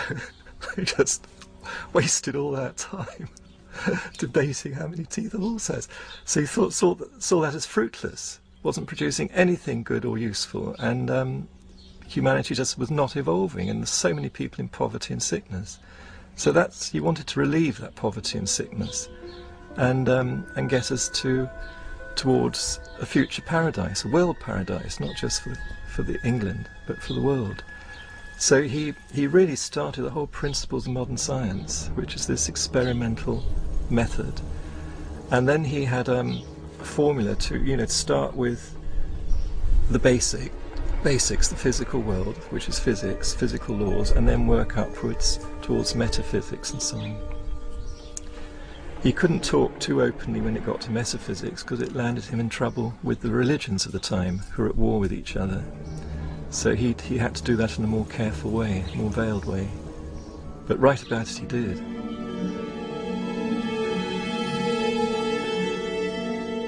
Bacon's metaphysical ideas led him into teachings that would have been condemned by both the Catholic and Protestant churches of his day.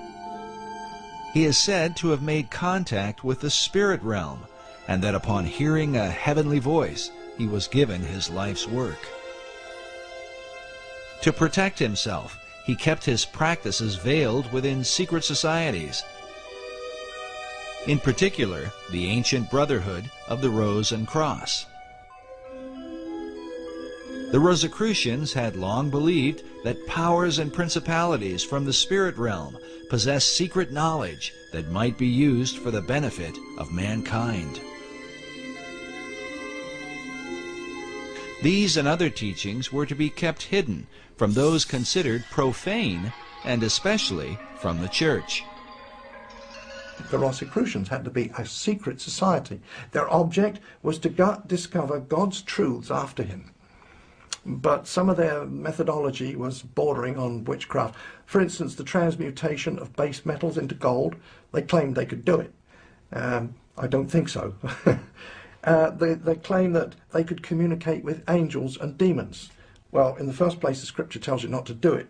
But their idea was that if you could do that, surely those people, those creatures at least, the angels and the demons, they know a lot of things that we don't know. After all, they've been around since time immemorial, and they are familiar with heaven itself, so surely they can tell us many secrets. Well, the church, you see, would take a dim view of that, and they could be put to death for that sort of thing. The Rosicrucian Society had been formed in England prior to Bacon's birth, in part for the purpose of protecting Queen Elizabeth I. In the 16th century, the conflict between Roman Catholicism and the Protestant Church of England was at its peak.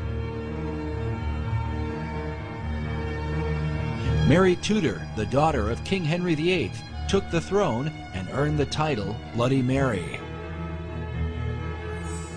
They were looking for another heir, and so there were no boy heirs of, or no legal boy heirs of Henry, but he had daughters.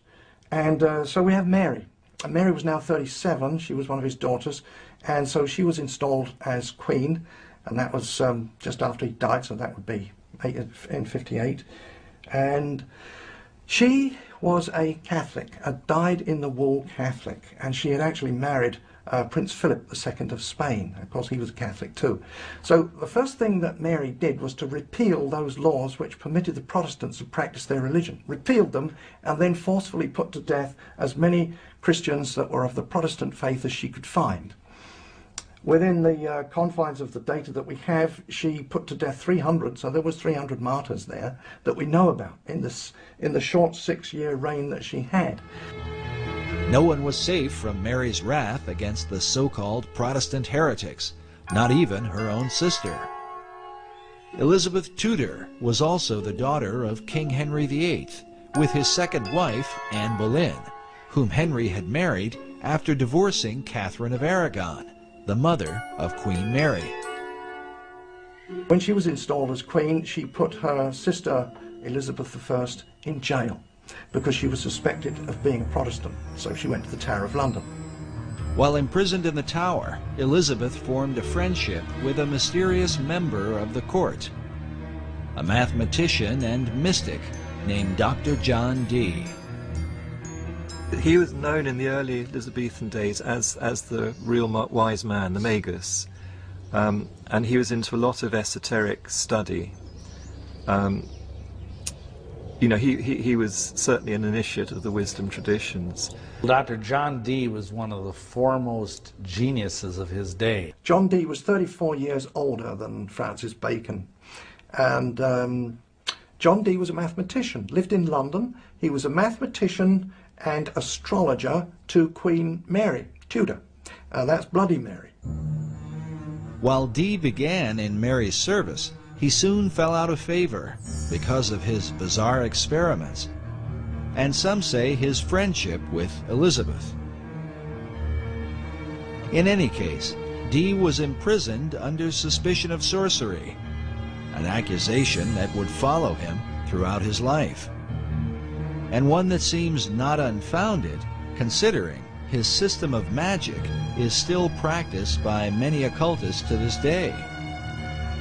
One thing that he is most noted for today among occultists is that he and a fellow named Edward Kelly, who was a medium, did magical invocations related to the Book of Enoch to produce an entire, what today is called, the Enochian system of magic.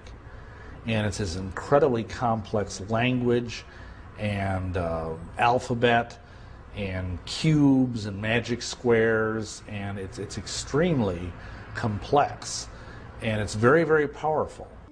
In his quest for knowledge, Dee tapped into the powers of the beyond, hoping to learn secrets from the spirit realm. But that's not to say he wasn't trying to communicate with angels. He did. And they can be contacted and talked with. Roughly it means messengers of God. So that's what Dee was trying to do in his own way. But he obviously was too open about it, so in the end he got persecuted for this. But not everyone saw Dee's dabbling as communicating with angels of God. Dee once wrote that he was looked upon as a companion of hellhounds, a caller and a conjurer of wicked and damned spirits. Yet like Bacon, he practiced much of his craft in secret as an active member of the Rosicrucians in England. Some even credit Dee with founding the modern Rosicrucian movement. As such, communing with angelic beings that provide scientific knowledge was a familiar practice. Now, there was a pretty very brief and shady dividing line between what they called scientific knowledge and what we might call outright witchcraft today. It was the demarcation there was very shadowy. This shadowy line was one that Dee crossed many times. Yet for a while, he flourished under the reign of Queen Elizabeth. During this era, some believe that he was a kind of mentor to Sir Francis Bacon. Well, we know from Dee's diary that Bacon made one visit, at least, to Dr. John Dee's home at Mortlake. And when these visits were recorded, Dee was meaning people had come to talk with Dee and discuss esoteric matters with him and to use his library and so on like that. So we know that that's a historical record we have. Otherwise, it's circumstantial evidence. Bacon clearly knew Dr. John Dee because he was an important person in Queen Elizabeth's court, and Francis Bacon was a courtier. Perhaps the reason for the lack of records in Bacon's relationship with John Dee is that their work was done behind the veil of secret societies. There's always been these secret societies trying to promote learning and raise the level of people's thought and culture to a kinder level and higher level. But mostly they've worked in secret because the church, most of the different churches have been so, well, not very kind. The problem we're dealing with here is that Europeans discovered an awful lot of information, and very important, good, solid information of sciences that had been, developed richly elsewhere and that were brought into Europe and were so threatening to Christianity that they had to be suppressed. We know what happened to Galileo, and we know what happened to endless numbers of Giordano Bruno and so many others in science. They had to go underground.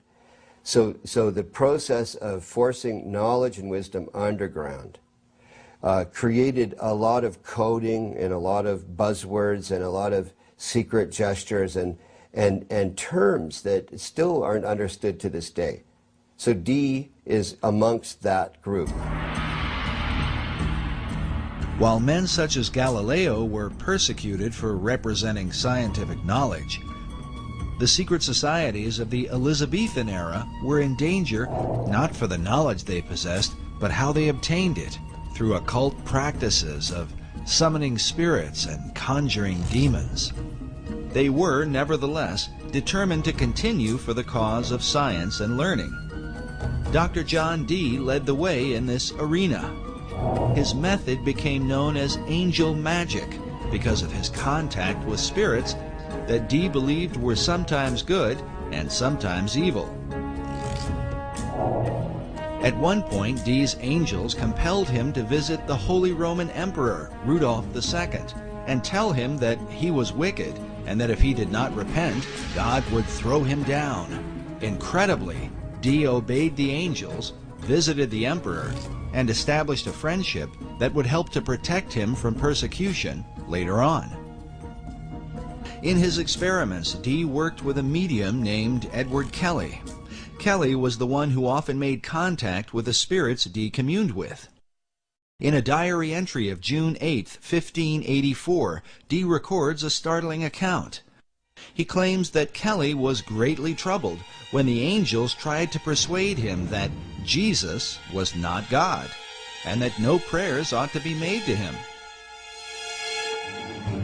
They further claimed that sin did not really exist, and that man's soul simply moves from one body to another, in what sounds like reincarnation. Upon hearing this, Kelly was apparently distraught, and believed they had contacted evil spirits. Nevertheless, the angels provided Dr. Dee with gifts of knowledge.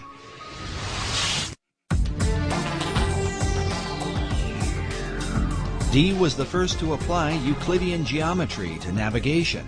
He built the instruments for and trained the first-rate navigators. He is credited with coining the word Britannia, or Britain, and his influence laid the foundation for what would become the British Empire. He made his own maps and is said to have charted the northeast and northwest passages in his attempts to increase the wealth of England by gaining access to the New World. And believe it or not, the New World has been secretly influenced by his example. John Dee is considered the original wizard. He was the inspiration for the character of Prospero in Shakespeare's The Tempest, and for Christopher Marlowe's Dr. Faustus. In the modern world, Dee was the role model for J.K. Rowling's Albus Dumbledore in the Harry Potter books, the character of Gandalf in Tolkien's Lord of the Rings, and even Ian Fleming's James Bond. Few people know that John Dee was the original Agent 007 in Her Majesty's Secret Service.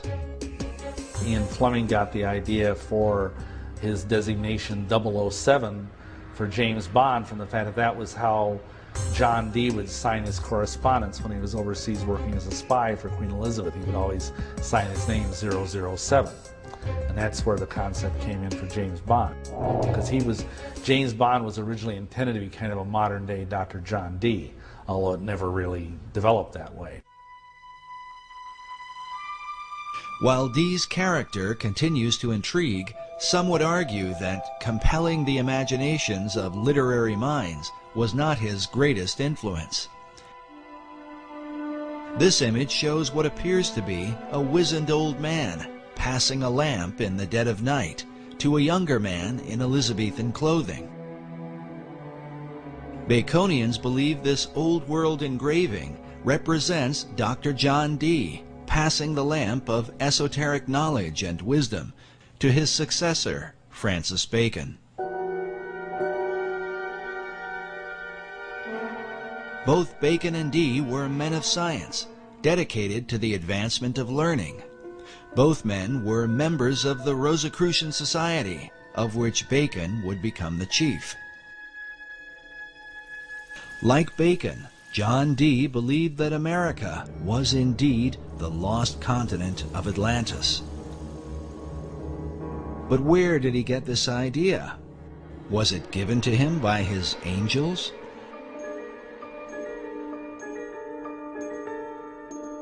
And did he pass this concept on to Francis Bacon?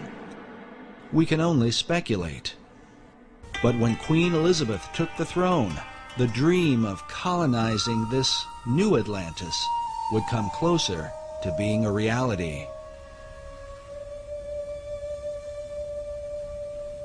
When Bloody Mary, as she was called, this was Mary Tudor, who had been now on the throne and persecuting the Christians, and she died, perhaps ironically, with a false pregnancy.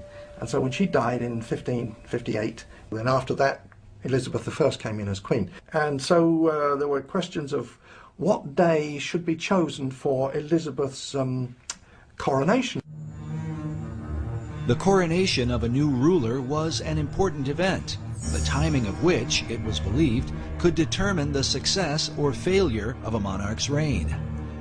To ensure her good fortune, Elizabeth called upon her old friend, Dr. John Dee. He was the Queen's astrologer too. He computed the date for her to be crowned. Astrology in those days didn't mean necessarily what we understand it to mean today. There were some odd things about it, but there was a study of the stars, that we would call today astronomy. So they had to know about the movements of the stars and the planets, and they were pretty knowledgeable about that. So it was a strange mixture of astrology and astronomy. So that's what he was doing. It's debatable how the efforts of Dee's astrology impacted the course of England. But when the new queen took the throne, it marked the beginning of an unprecedented era in English history.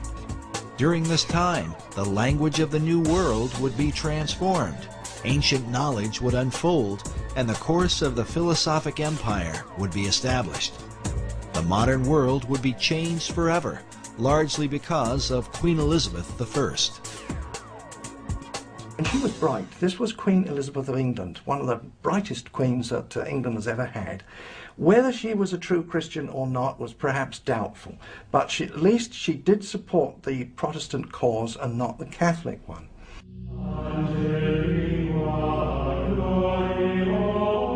The Queen's Protestant faith made her immediate enemies in Rome.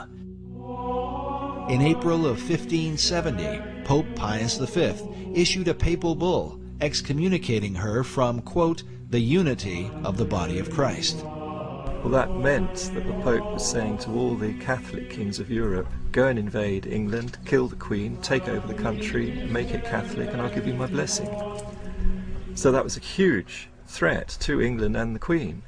So the English, who didn't like that, didn't like that idea, they formed a close-knit protection around the Queen and their country.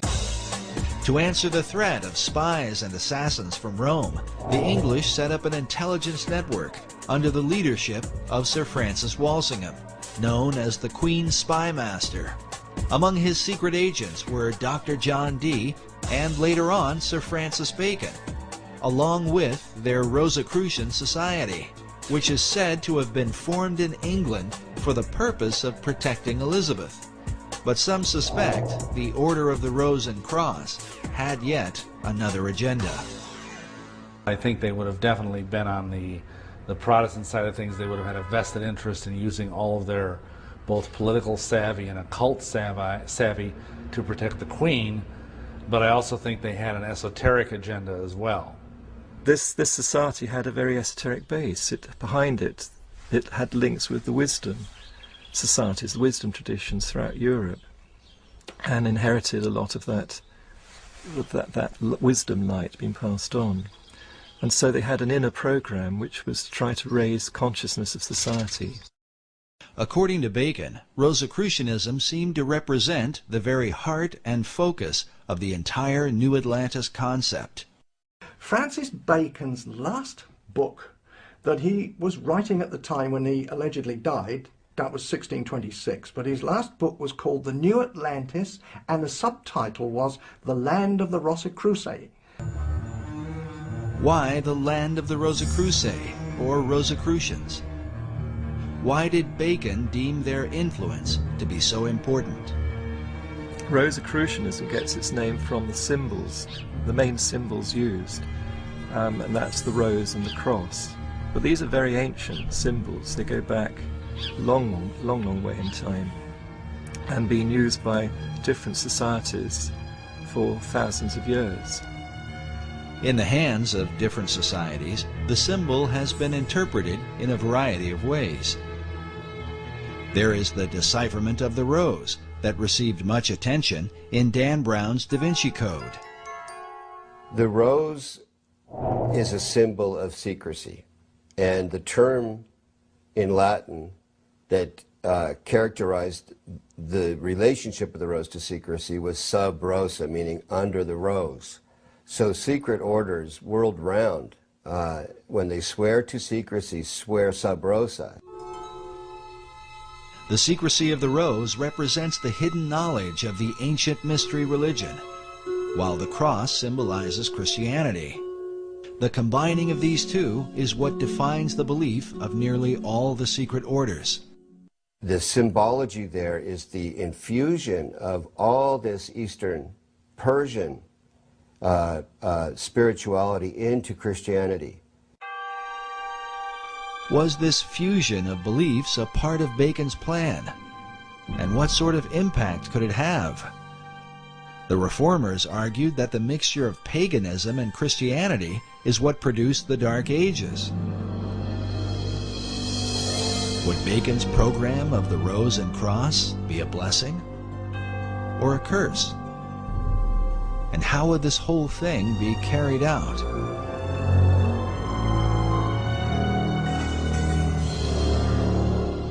When one follows the Rosicrucian trail, John Dee was a very, very key influence in the historical Rosicrucians, and some say even the founder of it, the first president of it. But at some point, the presidency was given over to Francis Bacon, and he was in charge of the Rosicrucians, not just in England, but it spread right through Europe, and was following Bacon's particular program. And outwardly Bacon called his program the advancement of proficiency of learning. This advancement of learning represented Bacon's desire to transform the world through knowledge. But he recognized that the key to obtaining knowledge was in a people's ability to communicate. As such, Bacon worked to reform the English language in ways never before realized. And it is a bit strange that the English language, as crude as it was in the time of Bacon's youth, by the time he died, it was becoming one of the most refined languages. But in England at that time, the English was dreadful. It was garbled with all kinds of different dialects, because if you think about it, England was made up of the Saxons, the Danes, the Gauls who had invaded, they were the Frenchmen, and they had a whole mixture of languages. So very often one Englishman could not communicate with another. To address the problem, Bacon surrounded himself with writers and poets who were like-minded. All these people, these kind of intellectual people, they all read and wrote in Latin, but they said, look, we need an English language. We're going to be a great country. So they needed a language and literature. So how to develop that skill. And that's what, I think that's principally what Bacon did.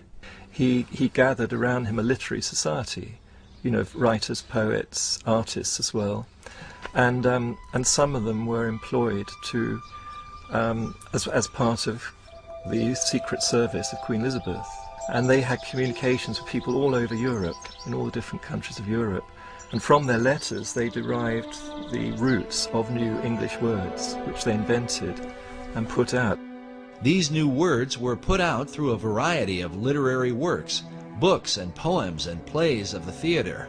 Bacon's circle of writers and poets were largely responsible for the explosion of English literature during the Elizabethan era. They included such notable authors as Ben Jonson, Christopher Marlowe, Sir Walter Raleigh, and Edmund Spenser, to name a few. In addition, Bacon was dedicated to bringing the sacred knowledge of the ancient world to English-speaking people, knowledge otherwise kept hidden by the barriers of language. When he died, and subsequent to that, they've culled together at least 2,000 books. Not books that he wrote, because obviously one man couldn't write that number, but he had what he called a scriptorium. These were scribes who he paid to write for him. When he was the Lord High Chancellor of England, he had wealth, and he used to pay the scriptorium, these scribes, and he paid people to translate the classic books, Homer's Iliad, all the old Greek, the Roman classics, and all those classics, Livy, translate them all into English and put them in books. It turns out too that Bacon had a printing press. He had a factory with using brass plates for printing. That was his own thing. Nobody knew about that until rather recently. But nevertheless, there were 2,000 works that we know of that passed through his hands in one way or another to give literacy to the English public. Printing presses to make these books available to many people at a cheap price.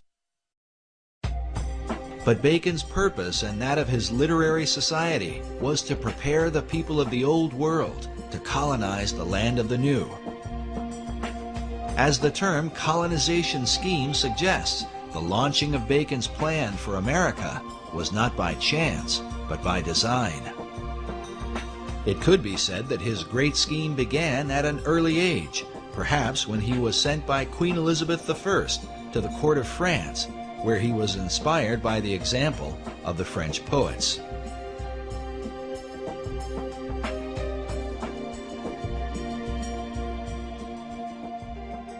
Another major influence, he obviously was inspired in France by the French Pleiades, the group of French poets who were deliberately trying to make the French language into a really good language, particularly for poetry and writings and so on of that sort. And Bacon spent several years at the French court, came back very inspired and wanted to do the same thing for the English language.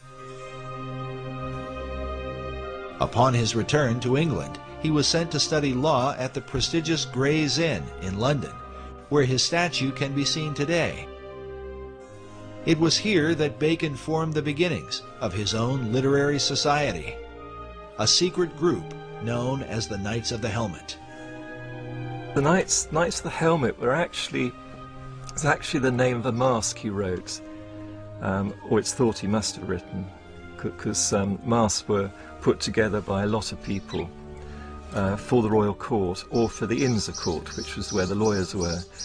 And to get a job as a lawyer or a minister or official in the government, you had to be, first of all, a lawyer, and you had to know how the royal court worked. So every year they had to put on huge celebrations imitating the royal court, and part of that celebration was masks. And many people were involved in creating these entertainments with their masks.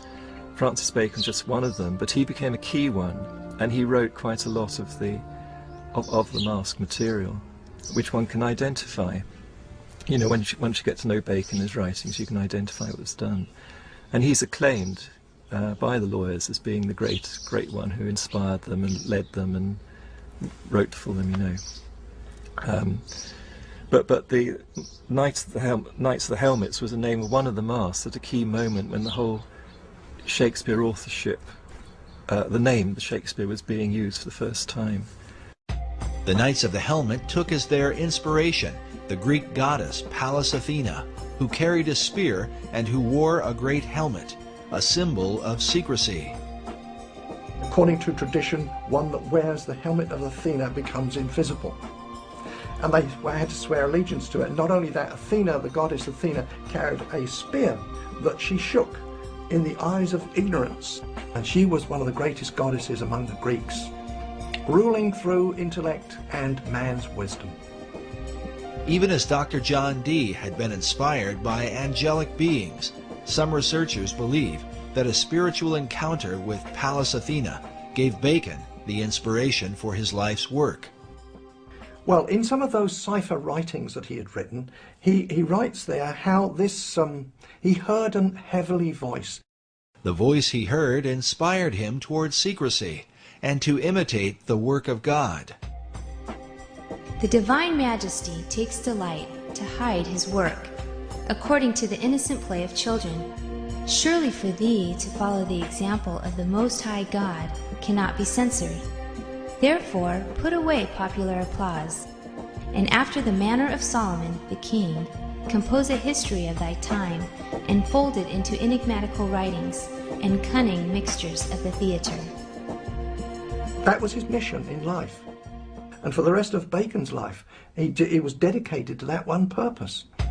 Baconian scholars believe that Bacon's revelation led him to develop a series of theatrical works that would teach the English people and transform them into a nation that could one day dominate the world and resurrect the Atlantean dream. Believing that he put away popular applause as his heavenly voice had commanded, he is said to have written behind the identity of William Shakespeare. Shakespeare is a synonym for Apollo and Pallas Athena. They're both known as shakers of the spear in classical tradition, and the spear represents a ray of light, a ray of wisdom, and they shake that spear at the dragon of ignorance. Exactly what Ben Jonson says in his preface to the Shakespeare Folio, to shake a lance at the dragon of ignorance. And this is the role of an Apollo or Pallas Athena. And they have always been the muses of the other 9 muses, who themselves are the muses of all the writers, poets, artists, and so on in history. So Apollo and Athena are the great inspirers. They're the great Shakespeares. Bacon incorporated these Greek gods within a key symbol, the AA headpiece representing Apollo and Athena. Usually one of the A's is shaded, denoting a light and dark side. This symbol is found printed at the head of certain pages within the Shakespeare Folio and among the acknowledged works of Francis Bacon. Of the two polarities, Apollo and Athena, it was Athena that seemed to dominate Bacon's imagination. Pallas Athena was, she shook her spear at the eyes of ignorance, so she was the spear shaker. Now, she's always been known as the spear shaker. That was long before the time of Bacon. Back to the Greeks, the spear shaker. So he took that name, spear shaker, and just turned it around to make it Shakespeare, and it used to be written with a hyphen, and then it became one word, Shakespeare, as the name of the playwright for those Shakespearean plays. But what of the real William Shakespeare, the Stratford man whose name has been revered for nearly 500 years? His writings have been attributed to a number of other authors, including the playwright Christopher Marlowe, Edward de Vere, the 17th Earl of Oxford, and even Queen Elizabeth herself. But Sir Francis Bacon seems to lead the pack of would-be bards, with well over 200 books, essays, and pamphlets on the subject, many of which insist he is the real and true Shakespeare. Meanwhile, Baconian scholars argue that the Stratford man simply lacked the experience and education to have written the works that bear his name. There is a mystery, because when you look at the plays, everything that's in them and what lies behind them in terms of experience, knowledge, and so on like that's expressed through the plays, and the philosophy in the plays, and so on like that, they do not match up with what we know of the life of the actor. In fact, the life of the actor is quite well known. There's quite a lot of research been done on William Shakespeare Stratford, so a lot is known about his life, and none of it matches up what you can deduce from the author from the plays themselves. In fact, the more we find out about the life of the actor, the worse it gets. Here you have a guy who is barely literate enough to make a mark, much less write his name. His mark was only existent in 5 documents. There's not a single letter either from him or to him by any of his contemporaries. How can this guy have written the greatest literary works in the history of the world? It just didn't happen. Whoever's the author certainly knew about certain things happening abroad in the royal courts, in France, in Italy, and in Spain. Not only taught the workings of the court, but the intrigues as well, and who would know that? Certainly not a play actor like the William Shakespeare. There's no way that man could have known the intrigues that went on inside the court. But Francis Bacon did. He was well familiar with it. He was brought up in the court. You can't just say, oh, genius did it all. It's impossible for genius alone to do that. You've got to have all that background, experience, knowledge, and so on, to get something like the Shakespeare plays. There's even a quote from one of the justices, one of the English justices, that it's clear that from the Shakespeare writings that the author had to be an attorney, because there is not a single legal error contained in any of them. The author writes naturally as if he's a lawyer. He doesn't just put in legal terms here and there just to suit the story. It just legal terms and the whole legal jargon just rolls off him absolutely naturally, as if he's used to living in that environment all the time. Well, that doesn't fit the actor from Stratford. There's just no way the historic William Shakespeare could have written these plays. There's only one person who could possibly be the author of those plays, which is Francis Bacon. Yet wouldn't the colossal size of all the plays, poems, and sonnets be too much for Bacon himself to complete, especially while becoming a lawyer, launching modern science, and writing the many other works attributed to him? This could be where the Knights of the Helmet took part, as evidence suggests that the plays may have been the collective effort of Bacon's literary society. We know from historical records that Bacon actually had a literary group around him. Some of them were actually paid, employed by him, and others just did it voluntarily. A big group. Why? Why did he do that?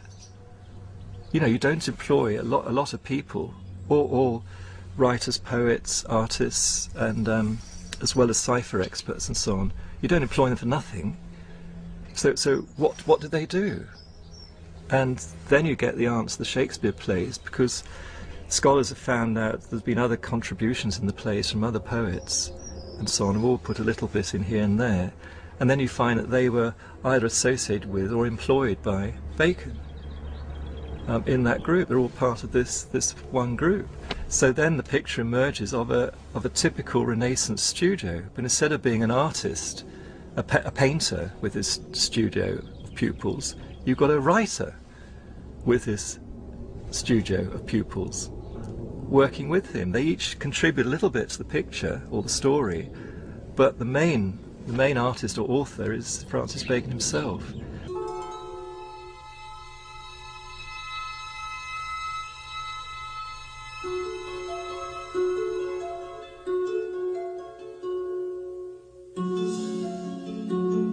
But in the town of Stratford-upon-Avon, people come from all over the world to view the birthplace of the man considered to be the greatest literary mind of all time. In Stratford, they hold a strong view against the suggestion that Shakespeare was anyone but himself. It's a conspiracy theory, and it's all aimed at toppling the greatest writer who's ever lived. There is a Shakespearean trust in England, and these are people who are dedicated to the cause of supporting and maintaining that William Shakespeare, the actor, was the actual playwright. I think it's highly unlikely. Dr. Paul Edmondson is the head of education at the Shakespeare Birthplace Trust in Stratford-upon-Avon. In this debate, he is known as a Stratfordian, not just because of where he lives, but because of his traditional view of Shakespeare. The Stratfordians are considered the academic adversaries of Baconians. We asked Dr. Edmondson to comment on the Bacon-Shakespeare theory.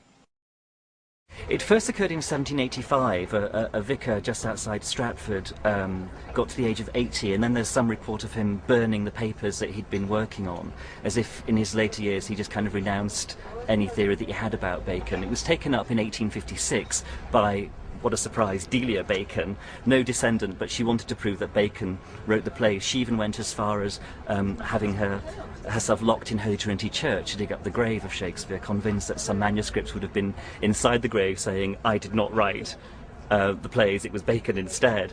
And she didn't get as far as digging up the corpse of Shakespeare, and later she went mad after the publication of her book.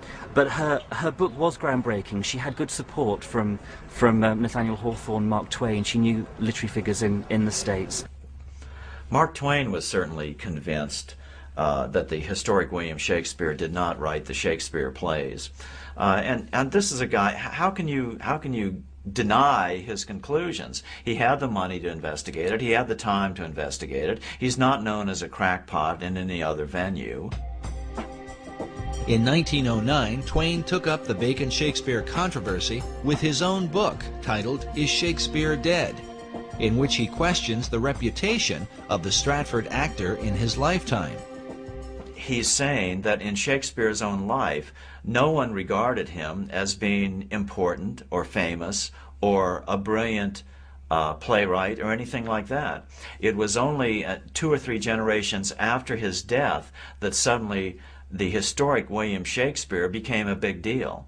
So however, the plays enjoyed immediate success and immediate prominence. So how do you explain that? That's simply not true. There's all sorts of evidence that he died and that he was remembered after his death. First of all, there's the very significant memorial bust in Holy Trinity Church, which not only is an early likeness of Shakespeare to give us a sense of what the man actually looked like, but it also mentions him as a great writer. On the inscription of the monument, "See living art," but paid to serve his wit. I'm paraphrasing there, but it mentions living art and looking at the page rather than the monument, which is an echo of, or prefigures possibly, the commendatory verse of Ben Jonson, Shakespeare's friend and contemporary playwright, at the front of the first folio. The first folio is the first time Shakespeare's works are gathered together after his death by his friends. That's crucial. What is equally crucial is that the 2 tributes mentioned by Dr. Edmondson did not come about until years after Shakespeare's death. Other great writers of the time, like poet Ben Jonson, were given more immediate recognition within months of their passing. Just as importantly, the great folio assembled by Shakespeare's friends 7 years after his death contains what many believe to be some important clues. 19th century author W.F.C. Wigston referred to William Shakespeare as Phantom Captain Shakespeare, the Rosicrucian Mask. This may have been partly due to the world-famous Droeshout portrait that appears on the front of the original Great Folio of 1623. Note the presence of a line extending from the jawline of Shakespeare to the bottom of his left ear, as if to suggest the face were simply a mask. If this seems far-fetched, consider the dedication which appears beside it, written by poet Ben Jonson, a friend of both Shakespeare and Sir Francis Bacon. With a rather mysterious twist, Johnson concludes with the words, "Reader, look not on his picture, but his book." Why would Ben Jonson point the reader away from the face of Shakespeare and compel men to look upon the book instead? A dedication that seems to parallel the monument at Holy Trinity Church. On the inscription of the monument, "See living art," but paid to serve his wit. I'm paraphrasing there, but it mentions living art and looking at the page rather than the monument. Are these allusions made by the men who knew the real William Shakespeare, that he was simply a mask or front man for Francis Bacon? Bacon paid him off to go and keep his mouth shut. The monument at Holy Trinity Church refers to the page that serves Shakespeare's wit. But when one looks upon the page beneath his hand, it turns out to be blank. Some Baconians believe this is a secret code, alerting the reader that the Stratford man himself wrote nothing. The empty page is said to match the empty expression on the face of Shakespeare, who Baconians argue could barely write his name. It's actually a big embarrassment to, you could say, the academic fraternity that believed the actor wrote the plays. The question of Shakespeare's literacy is often mentioned because of the few known signatures he left behind. As one writer puts it, the scrawling, uncertain method of their execution stamps Shakespeare as unfamiliar with the use of a pen.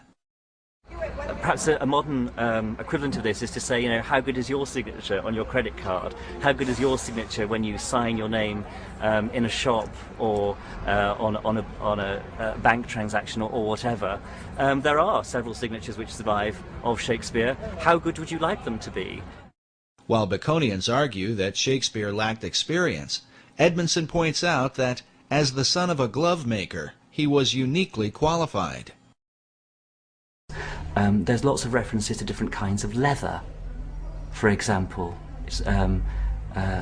Feste's line in Act 3, Scene 1 of Twelfth Night about someone's wit being like a cheverel glove. Cheverel, as the son of a glove maker, Shakespeare would have known, is a kind of kid skin which stretches and stretches and stretches when you're making the gloves. It's a very soft, supple material to work with, and here you have it immersed in the wordplay of one of Shakespeare's clowns. Francis Bacon knew nothing about different kinds of leather, I would suggest. Actually, you could turn this whole thing on its head and say that Shakespeare wrote Bacon, which is something that a lot of people don't suggest, because why bother to do it that way around? One of the problems is the Shakespearean Trust is that while these objections come up to William Shakespeare being the author of the plays, they refuse to investigate the contrary evidence which has been put forward to them. They refuse to look into it. They refuse to look into the cipher codes that Bacon incorporated in the first folios, for instance. Bacon uses this cipher in the Shakespeare work and his own, and in the work under his own name. But he also, in doing that, signs his name and the name of the Rosicrucian fraternity. This code system of writing he used all his entire life. The examination of the cipher codes in Shakespeare's plays have filled hundreds of books and essays over the last few centuries. But perhaps the most specific evidence are the presence of Baconian and Rosicrucian emblems in the Great Folio of 1623 and in earlier works by Shakespeare. Bacon's light A and dark A symbol appears, representing the two Shakespeares, Apollo and Athena. Meanwhile, this Rosicrucian emblem, featuring the god Pan, is found prominently throughout the work. Other mystical headpieces with Rosicrucian symbolism are found both in the Shakespeare Folio of 1623 and in works openly published by Sir Francis Bacon. The varied symbols and ciphers clearly mark the presence of Bacon and his Rosicrucian fraternity, while to what extent they were involved in the writing of the plays remains a matter of debate. But perhaps the most compelling evidence is that the works of Shakespeare helped to accomplish exactly what Bacon and his Knights of the Helmet set out to achieve. While the numbers vary, the plays are said to have developed some 20,000 words for the English language, with some words being created, older words being revived, and current words being used in new ways. Could the actor from Stratford, with a limited education, have accomplished this coincidentally? The Shakespeare controversy was illustrated quite clearly by Masonic author Manly P. Hall in his book, The Secret Teachings of All Ages, where he reveals the veiled purpose behind the writing of the plays. He says, Sir Francis Bacon, the Rosicrucian initiate, wrote into the Shakespearean plays the secret teachings of the fraternity of the Rose and Cross, and the true rituals of the Masonic order. The Bacon-Shakespeare controversy involves the most profound aspects of science, religion, and ethics. He who solves its mystery may yet find therein the key to the supposedly lost wisdom of antiquity. The lost wisdom that Hall refers to is said to have begun in ancient Atlantis.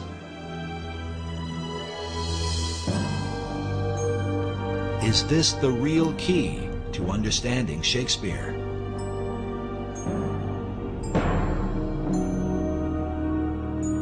Incredibly, it may be said that the plays themselves represent the whole confusion of America's foundation.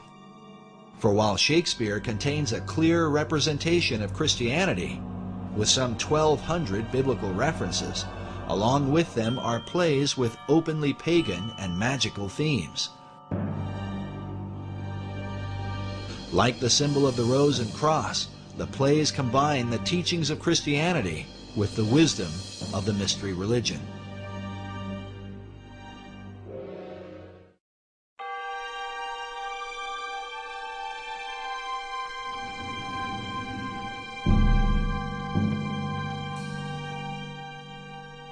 The purpose in blending religions in this way might have been to avoid the wars and conflicts that have afflicted men over the centuries.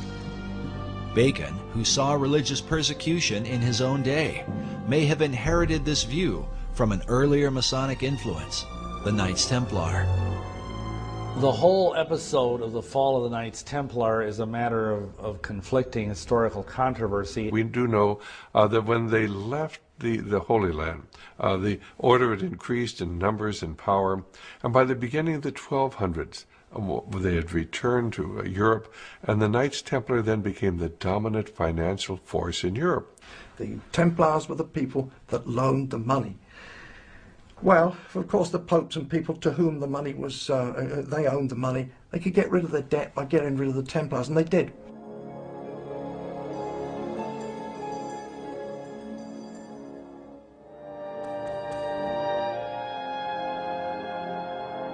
But in addition to the issue of debt, the Templars were accused for embracing certain religious doctrines they had picked up during their time in the Holy Land. It is said they began to combine the teachings of Christianity with the influence of Islam and Judaism, as well as spin-off cults known as the Yazidi and the Hashashin. What people did not understand is they had adopted the teachings of the ancient esoteric religions. And they were decreed by the Pope in 1308 in Europe and 1309 in England that the Templars should be disbanded, if not hunted down and killed. Many Templars were tortured under the Inquisition and even burned at the stake for heresy. But some of them escaped. And a lot of them, I think, went underground, because by no means did the dragnet, if you will, capture all of them. A lot of them fled to Scotland. They had to go into hiding. And one of the places they found to hide was the Masonic Lodge. There's no question but that the Knights Templar are the real fulcrum of the latter development of Freemasonry. And that's not saying that Freemasonry did not pre-exist the Knights Templar. It did. As the builders, as guilds of builders throughout Europe. It is from the influence of the Knights Templar that many believe Masonry began to develop its modern philosophy. A philosophy literally carved in stone, and found in one of the most intriguing monuments of the Western world. Just outside of Edinburgh, Scotland, is the Rosslyn Chapel, a place that may well provide a door to understanding Masonry, the Knights Templar, and the ancient plan for America. It very conclusively demonstrates a profound relationship between Scotland and the Templars and the Freemasons, which is not really any big revelation. But of course the whole idea is that the three things go together. The chapel was built in the 15th century by William St. Clair. The tomb of his ancestor of the same name, and who died a century earlier, is found within. His name, as it appears, William St. Clair, Knight Templar, is believed to be a link between the Templars and the Scottish Masons who built this mysterious chapel. The chapel the foundation stone was laid in 1446, and it was finished about 1492. So it took 50-odd years to build. And the interesting fact is that William St. Clair, the builder, was 50 when the job started, and he died when it stopped. So this man was uniquely old, because in medieval times you wouldn't expect to live perhaps more than 35 years or so. But William St. Clair was into his 90s, so he was a remarkable character all the way around. Everything about him was remarkable, including the legacy he's left us. The legacy of Rosslyn Chapel seems to be the very essence of the Templar belief and that of secret societies everywhere. The removal of all boundaries concerning world religion. As noted before, this Gnostic theme is well captured in Dan Brown's best-selling book, The Da Vinci Code, a work that has created worldwide controversy. During our visit to Rosslyn Chapel, we encountered Erwin Lutzer, author of the book, The Da Vinci Deception. Of course, as we know, Rosslyn Chapel has become famous because of the Da Vinci Code. And you have people coming from all over the world staring at its ceilings, trying to crack its codes. As we walk through it, it's very probable that the Masons who built it had a field day. They decided that they were going to combine all kinds of mythological elements along with the Bible. So you have Masonic elements in the chapel, you have some pagan elements, you have Christian elements, and they're all thrown together. Rosslyn Chapel is probably one of the most extraordinary buildings in the world. It is like a Disneyland of Masonry and Rosicrucianism. I think the chapel is an enigma. It satisfies the needs of a great number of people who come to Rosslyn for a whole raft of reasons.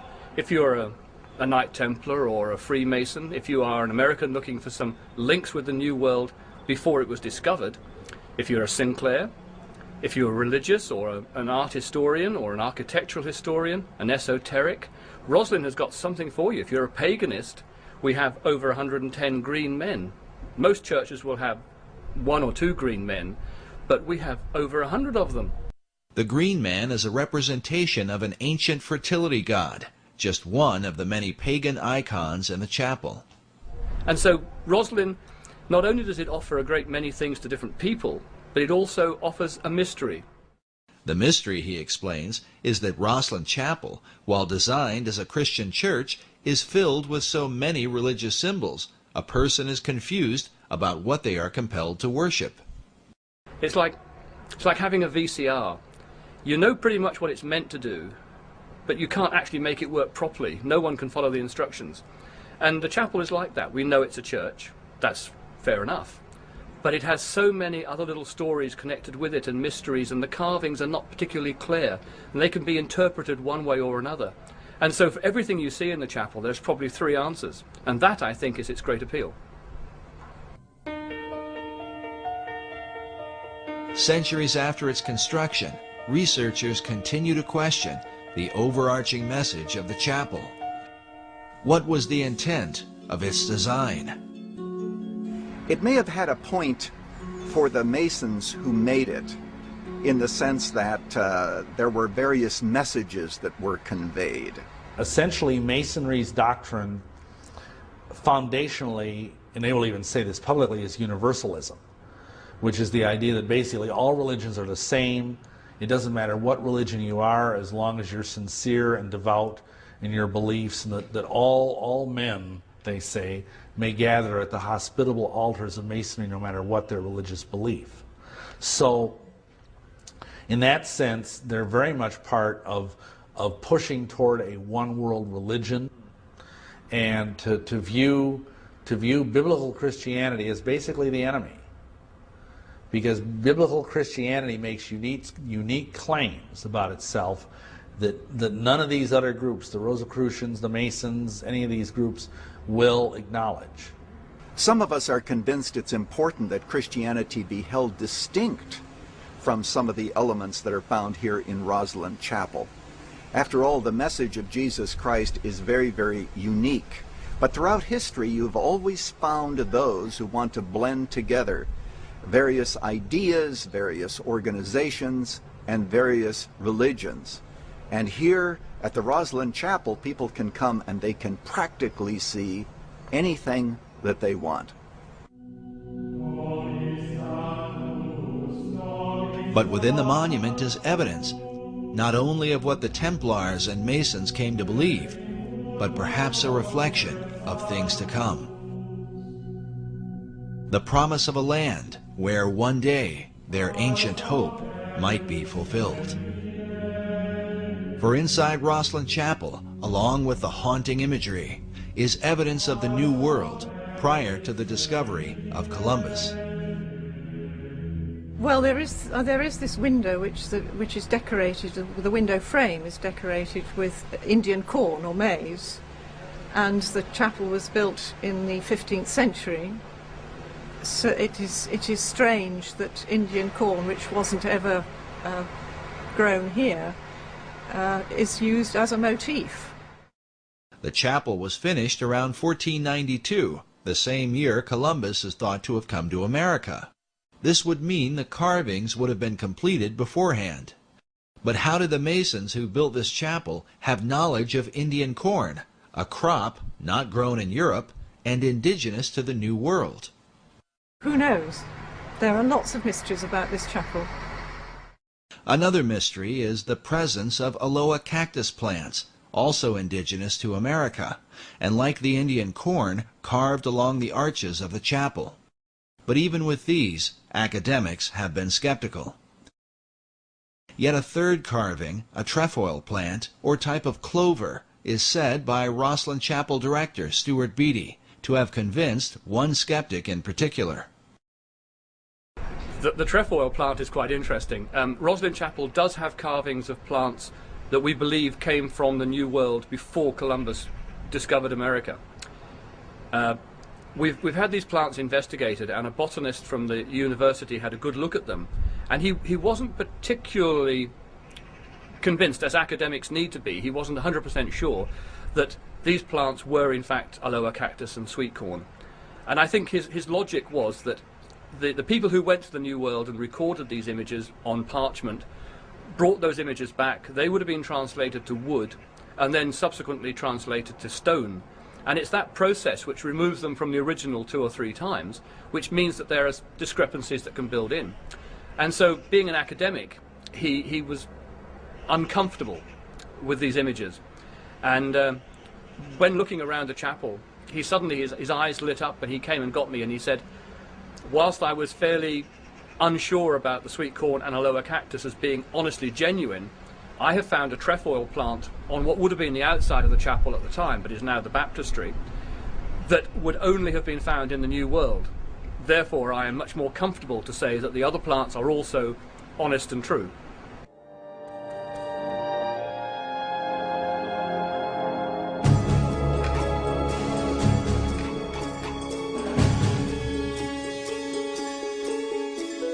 When the Templars were arrested in Europe, many of them are said to have escaped with a great fleet of ships that were never to be found.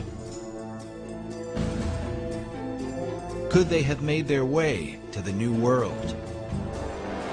If so, they could have handed down this knowledge through secret societies to men like Francis Bacon, and before him, Christopher Columbus. some people believe that Columbus didn't just accidentally stumble onto America, that some secret society which he had access to had knowledge of the existence of the continent of both North and South America. Was Christopher Columbus a member of a secret order? Some researchers point to this painting that depicts Columbus with his left hand in a Kabbalistic gesture, denoting the left-hand path of the initiate, meaning the path of darkness or secrecy. In addition, the ships of Columbus sailed to the New World adorned with red crosses on a white background, the symbol of the Knights Templar. Columbus's wife was the daughter of a famous Knights Templar line that passed along what are called portolands and cartographs that Columbus had direct access to. And we know that he robbed the Portuguese and brought all of those portolands to Isabella and Ferdinand. What I'm suggesting is that people knew about this new Atlantis. They knew at the time of Columbus and before the time of Columbus. But did the secret societies involved view the New World as Atlantis of old? And if so, from where did they develop this idea? Was it only from Plato's account? Or from a belief more deeply rooted in America's secret history? In his groundbreaking book, America BC, Harvard professor Barry Fell reveals the presence of ancient Europeans in New England and the American Midwest as far back as 800 BC. The author uncovers evidence of ancient Celts and Druids, with travelers from Spain, Libya, Carthage, Rome, and Egypt, all of whom came to the New World centuries prior to its so-called discovery by Columbus. His research exposes that the all-seeing eye was present in places like Vermont and New Hampshire long before the new order of the ages was declared. Does this stand as proof that America was indeed known by the ancients, and that its destiny has been the plan of secret societies from long ago? Sir Francis Bacon believed it was his mission to reform the world in preparation for building paradise on earth, to lead mankind into a new age. And Bacon himself called himself the herald of the new age, which is the title of Elijah. And in tradition, Elijah is said to come again and again to prepare people for the coming of the Messiah, or coming of the Christ, which has many different interpretations. As shown before, the Masonic Christ is perceived as the hypotenuse in the 47th proposition of Euclid. This rare Pythagorean symbol is found among the Masonic regalia of the 4th Earl of Rosslyn, whose family owns the Rosslyn Chapel. Oddly enough, this same emblem forms the heart of the design for Washington, D.C., known as the L'Enfant Triangle. Masonic author David Oveson claims that the entire city of Washington is based around this Pythagorean theorem. If so, America's capital might stand as the ultimate dedication to Bacon's great plan, a city designed symbolically to represent the Masonic Christ that Bacon came to herald. If these things are so, what can this mean for the secret destiny of America?